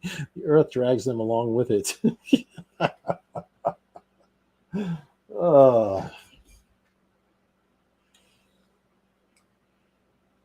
Yeah, that's a good one too, Mark. Says he loves the video of showing the spiral forward motion of the solar system. That's really what it is, the corkscrews.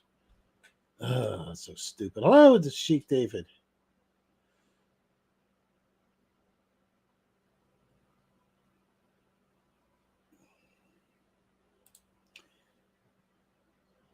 Donald Anderson, a sacrifice of blood is needed by the fallen ones to empower them.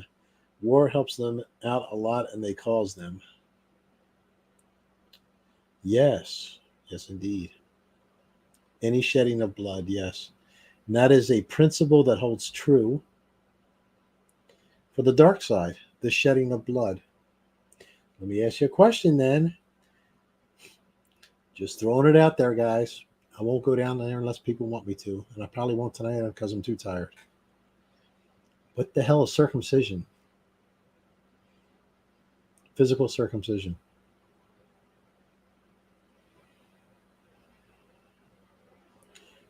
Does the balloon universe have curvature formula? That's a good point.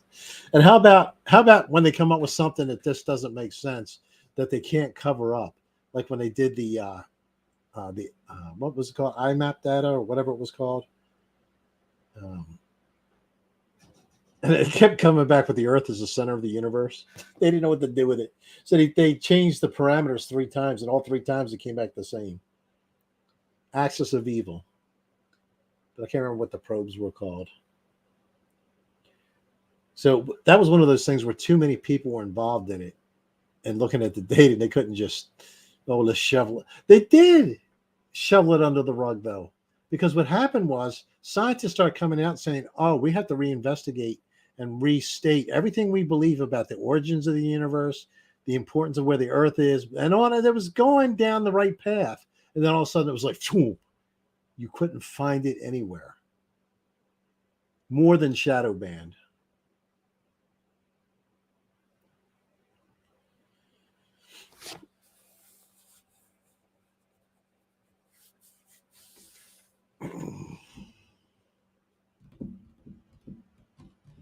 Cosmic background radiation. That's correct. Cosmic background radiation all showed that the Earth was the center. And when you read the third one that they sent up the third probe, which was really probably a balloon.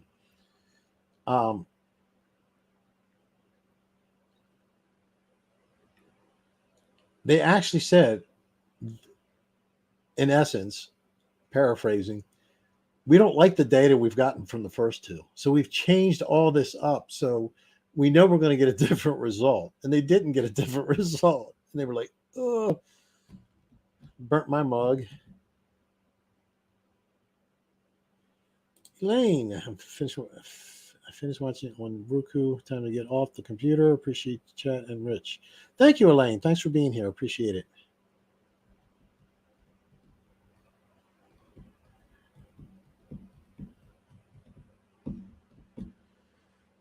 Yeah, the Jacob Law.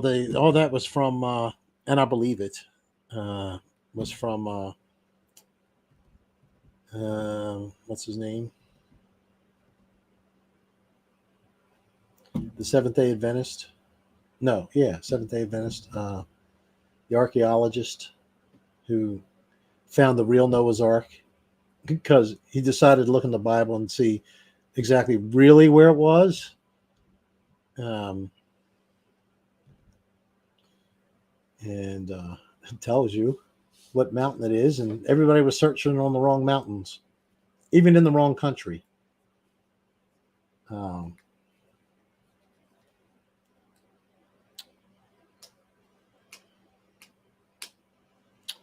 Well, his name's not coming to me.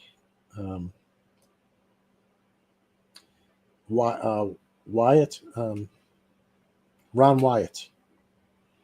Ron Wyatt.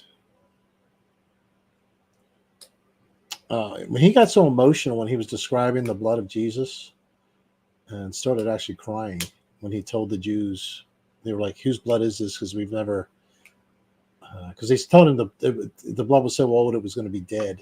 And they said it's alive. And they couldn't understand it because it had all the chromosomes from the woman, but only one chromosome from the male, which gave it the sex. Which came from the father. And they said, whose blood is this? And he said, it's the blood of your Messiah. And he just started crying. Thank you, Vintage. Ron Wyatt. Was that close? I don't even know what I said now. Good to see you, Vintage.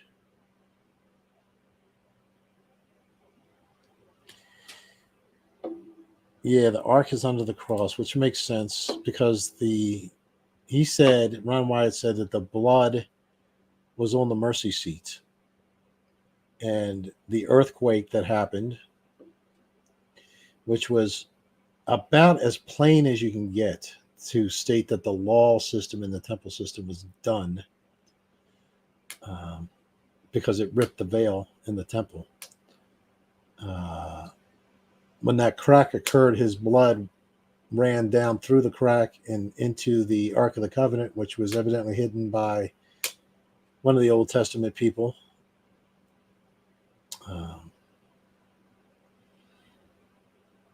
Isaiah, I don't know, but makes sense.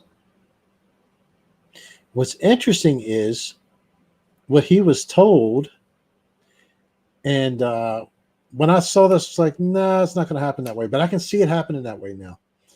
He was told that when would the Ark of the Covenant become public? And he was told by one of the angels that when they enforce the Sunday law,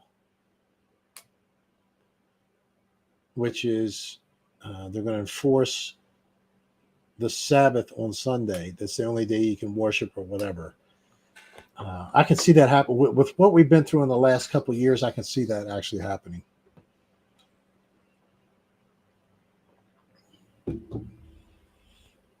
Yes, I know, John. The Ark of the Covenant was under not Noah's Ark. Yeah, I understand that.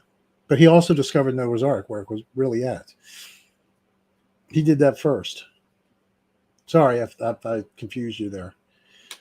Yeah, I'm talking about the Ark of the Covenant.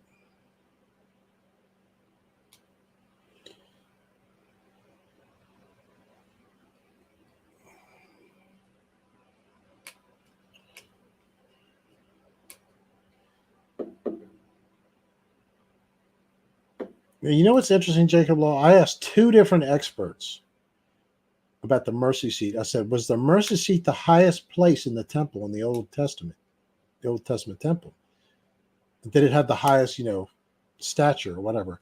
One expert, these were both experts on the temple. One said yes and one said no. So it's like, well, sounds to me like scholars that argue over in the beginning was the Word, and the Word was with God, and the Word was God. You can find scholars on both sides that will argue it whatever way you want it. But all you have to do is search other scriptures to see if you don't have to be a Greek scholar. You search other scriptures and you understand that John 1:1 is exactly the way it's rendered in English. In the beginning was the Word was with God, and the Word was God. And then John 1:14, and the Word became flesh and dwelt among us. And we beheld his glory as of the only begotten of the Father.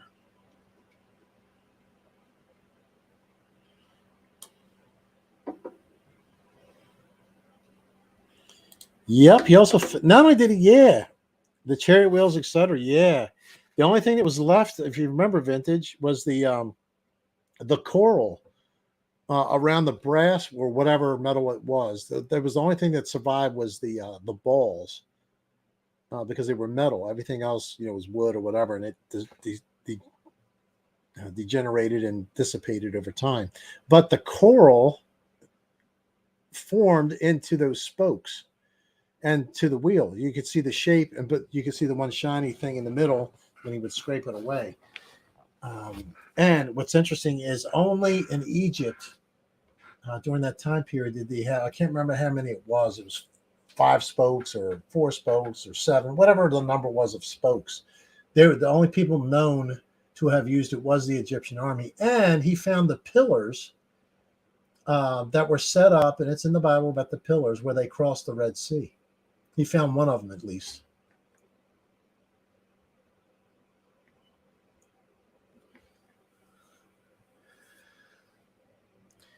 The word capitalized 7 times in the Bible. Yeah, it's pretty plain. Yeah, you can find Greek scholars that argue anything you want.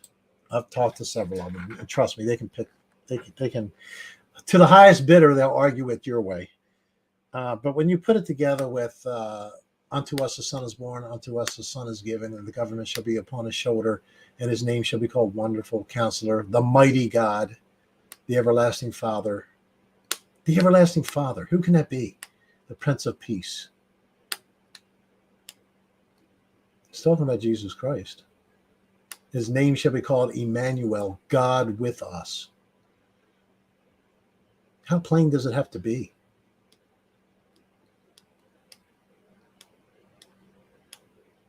But again, what most people miss is where it talks about in the Bible where Jesus emptied himself, became a man. He emptied himself of what? The only thing he could empty himself of was his divinity.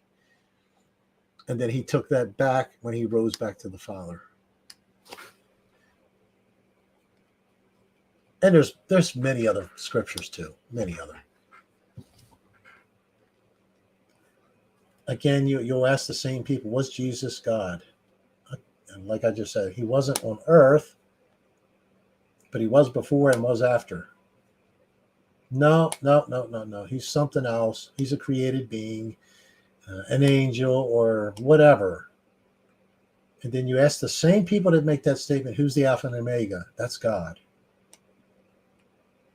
And then you take them to Revelation 22, and they won't even discuss it. Because Jesus speaks and says, I am the Alpha and the Omega. And it says it in one of the Gospels too. I am the Alpha and the Omega.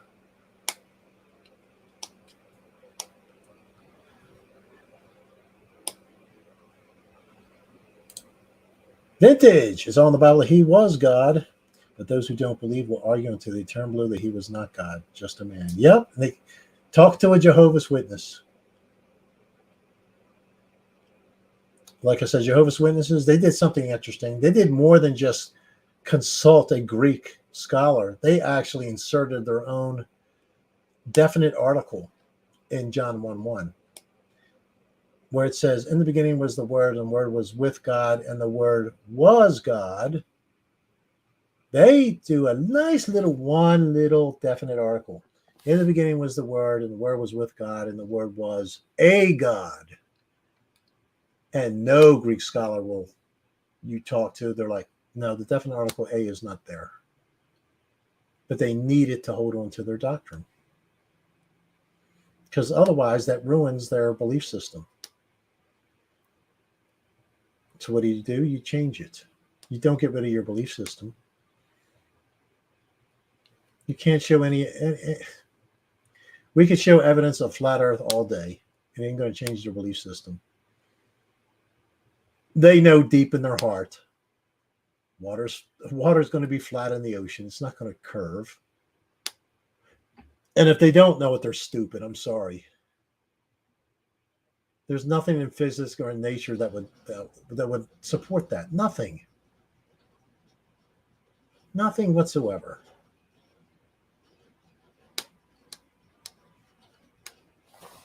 Yep. Jehovah's Witnesses believed that he was Michael the Archangel. Who was it that believes that he was the brother of Satan? Is that how they... I can't remember who it is. I think I got that right. Wow, Whale of Beef. You got that. That is perfect. Stupid is the new smart. Yes, it is.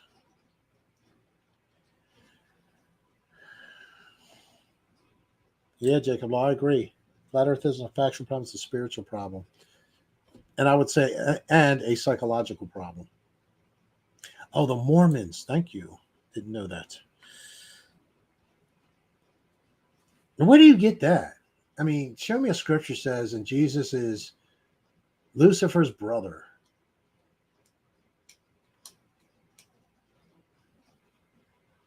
And it's just craziness. Based on what scripture? Gotta go.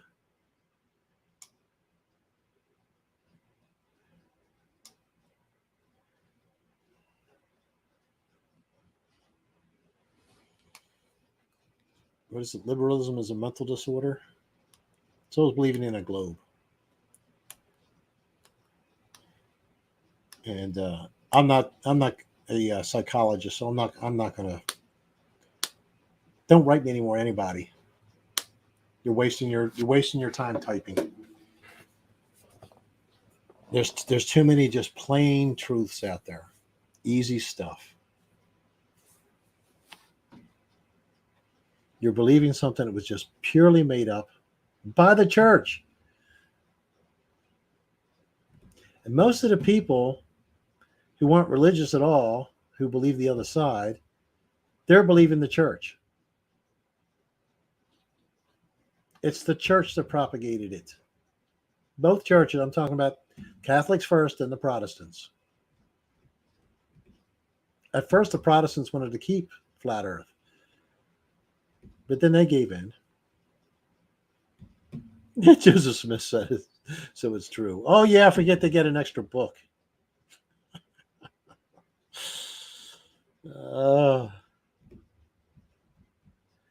Yeah, Dr. Shady Cat, you got to trust the science not anymore. It's because they don't do science. They don't do the scientific method. Are you kidding me? Look at what we just talked about. Professor Dave, shows a picture of a drop of water. And the reason why it's in a drop form and holding there is because of the friction of the leaf.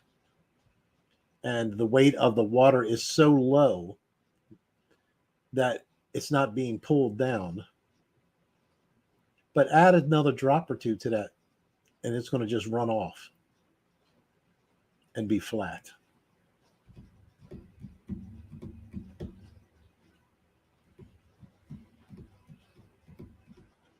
Good night, Michael Powell. Glad you're okay. Glad you're okay. Come on back more often.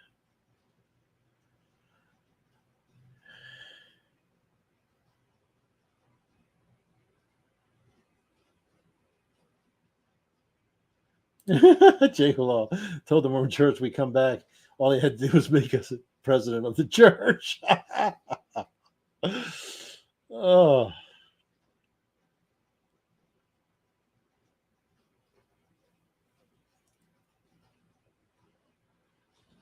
Yeah, they don't. There's science has either they don't do any.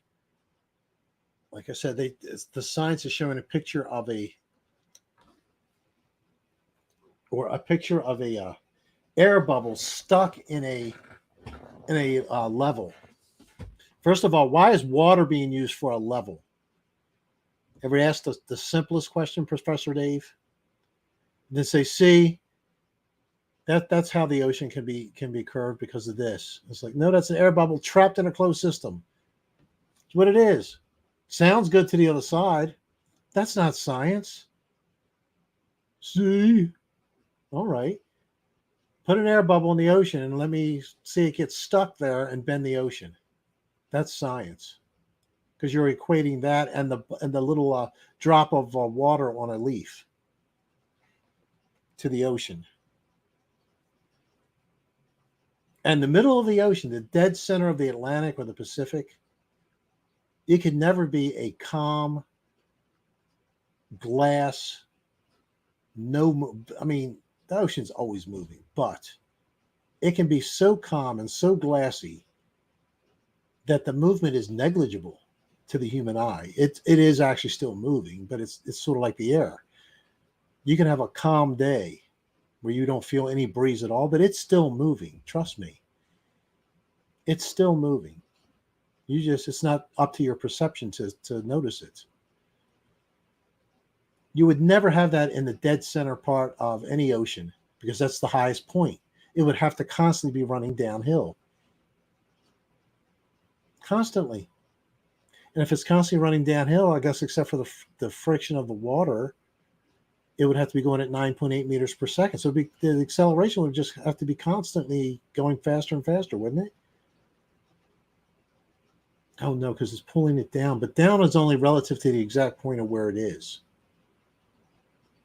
As soon as it moves a little bit, up and down change, don't they? You have to reset it. The whole thing is so stupid. So if you want to write me, you can write me and I will answer you. You want to get through here. Here's the password to get through. Tell me where they take sea level from to get your altitude. Give me that fact and I'll talk to you. I don't think I'll be typing too much.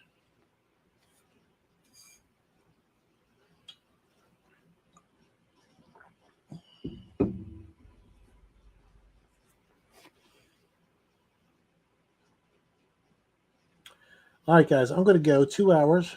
Can't believe I made it. Like I said, today was it was a big Charlie day, and it took a lot out of me.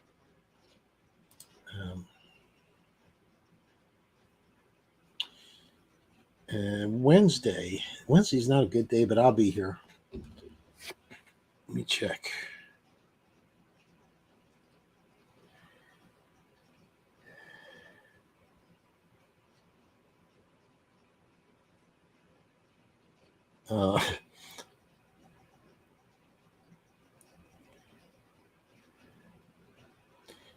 I have the worst day coming Wednesday. It's my teeth cleaning day. I cannot stand it, but I do it. But you know what? We're gonna have an issue. What do they call that? Scaling, where they take the metal, they go in your teeth and they scrape.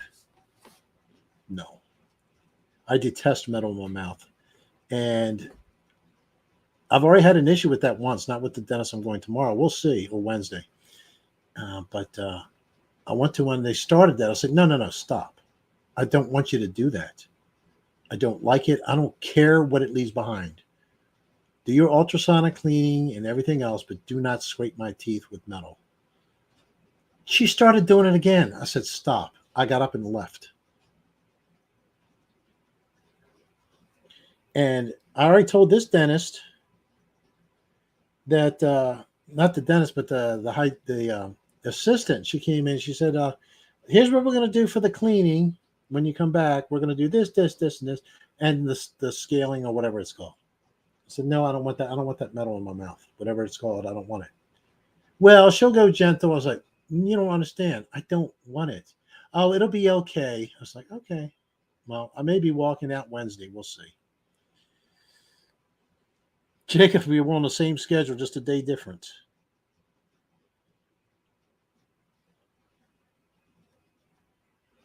So I don't like it. I don't like metal in my mouth. Ugh.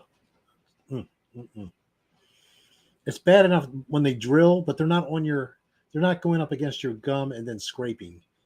They're drilling into the tooth itself. That's bad enough. $100 plus for cleaning. Medicare is paying for mine, Jacob Law, but they won't pay for anything else. I just had to fork out $1,200 for this tooth here because it broke. $1,200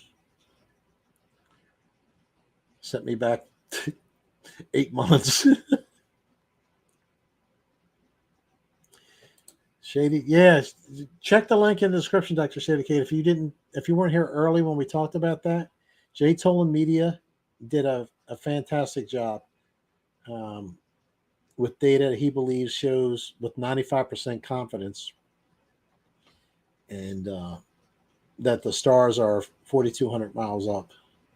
And he showed exactly how he did it. Makes sense to me. I'm not an expert in all that trigonometry and everything. I used to be. It's so funny. It's like what you don't use for 30 years or 40 years, it's just gone.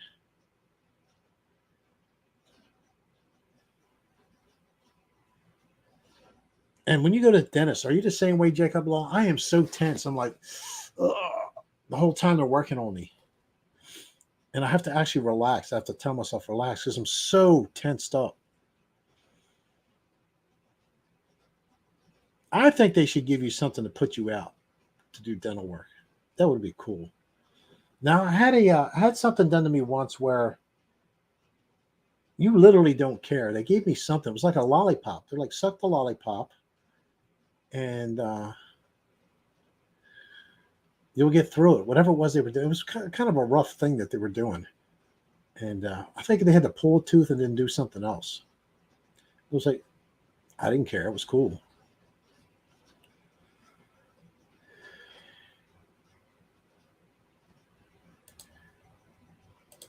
Donald Anderson, my neighbor has some kind of college degree. Oh, in science. She nearly threw me out of her house when I mentioned something anti-Fauci. Wow, the vehemence. She probably thinks Putin caused the gas price rises too. The majority of it. Because Joe Biden said so.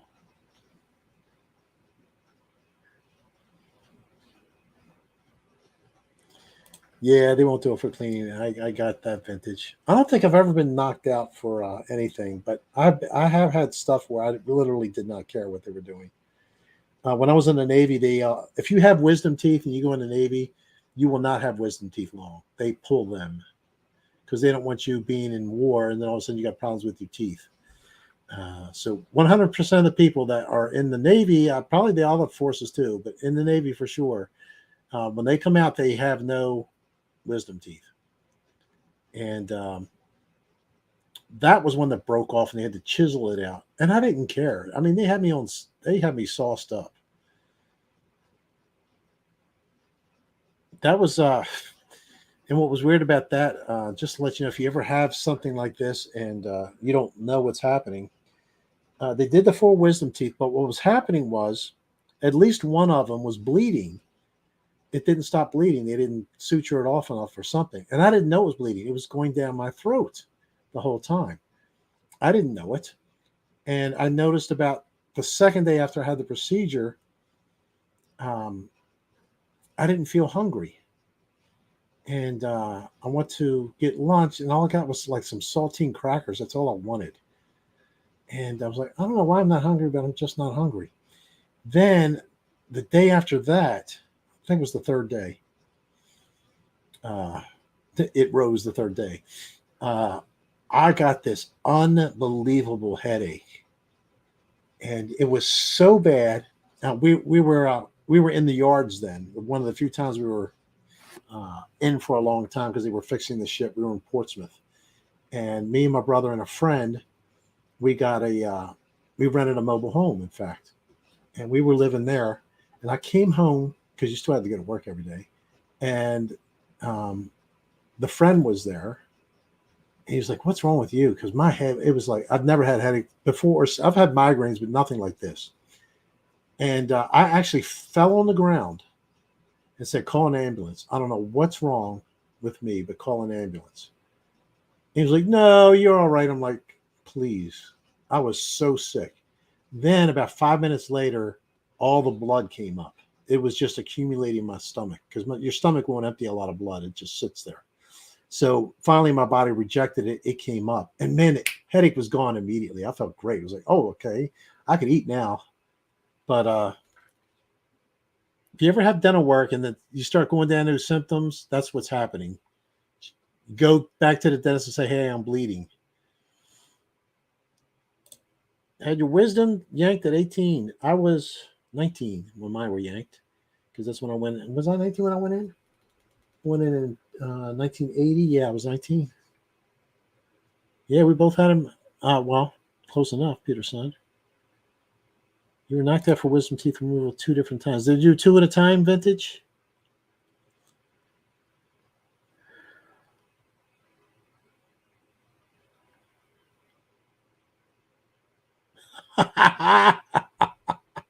Matthew, science isn't the issue. Pseudoscience is meteorology, for instance. Oh, I do have a pseudoscience degree, PhD. Who was it to congratulate me on that? Oh, a friend of mine saw my stream. Not a close friend or whatever. He said, "Oh, I didn't know you were a PhD." So I had to explain to him the story. He's awake. He's a kid. He's about, I don't know, 20, 21, fully awake, fully awake. Earth is Earth is flat. He knows about government. He knows about conspiracies. He's awake.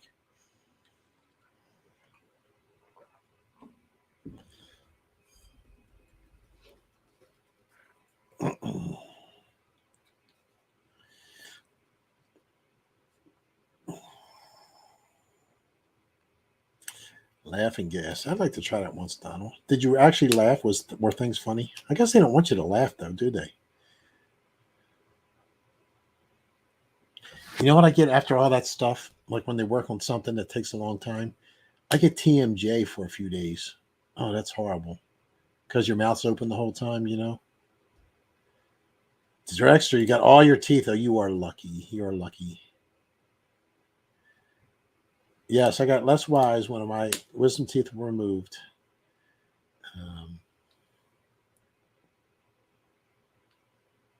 Actually, maybe I was more wise because I hated the Navy then. No, I'm just kidding. All right, guys, I'm going to go. So Wednesday is a go, as far as I know. So we'll be back Wednesday. I may do the tithing stuff Wednesday. We'll see. Depends on how much time I have. So many other things going on at the moment. There's something else I wanted to cover too. I can't remember what it was. So I am going to make a video at some point about the sun and Earth casting a red shadow on the moon, which is impossible. The red is cast to us, not into space. It's just stupidity. All right, guys, take care. God bless. And we will see you Wednesday. So on this channel, because the other one is still blocked. Take care, guys. Good night and God bless. Thanks for being here. Thanks for a great chat. Hello, JT. Didn't catch you earlier if you commented. So good night, guys. Bye-bye.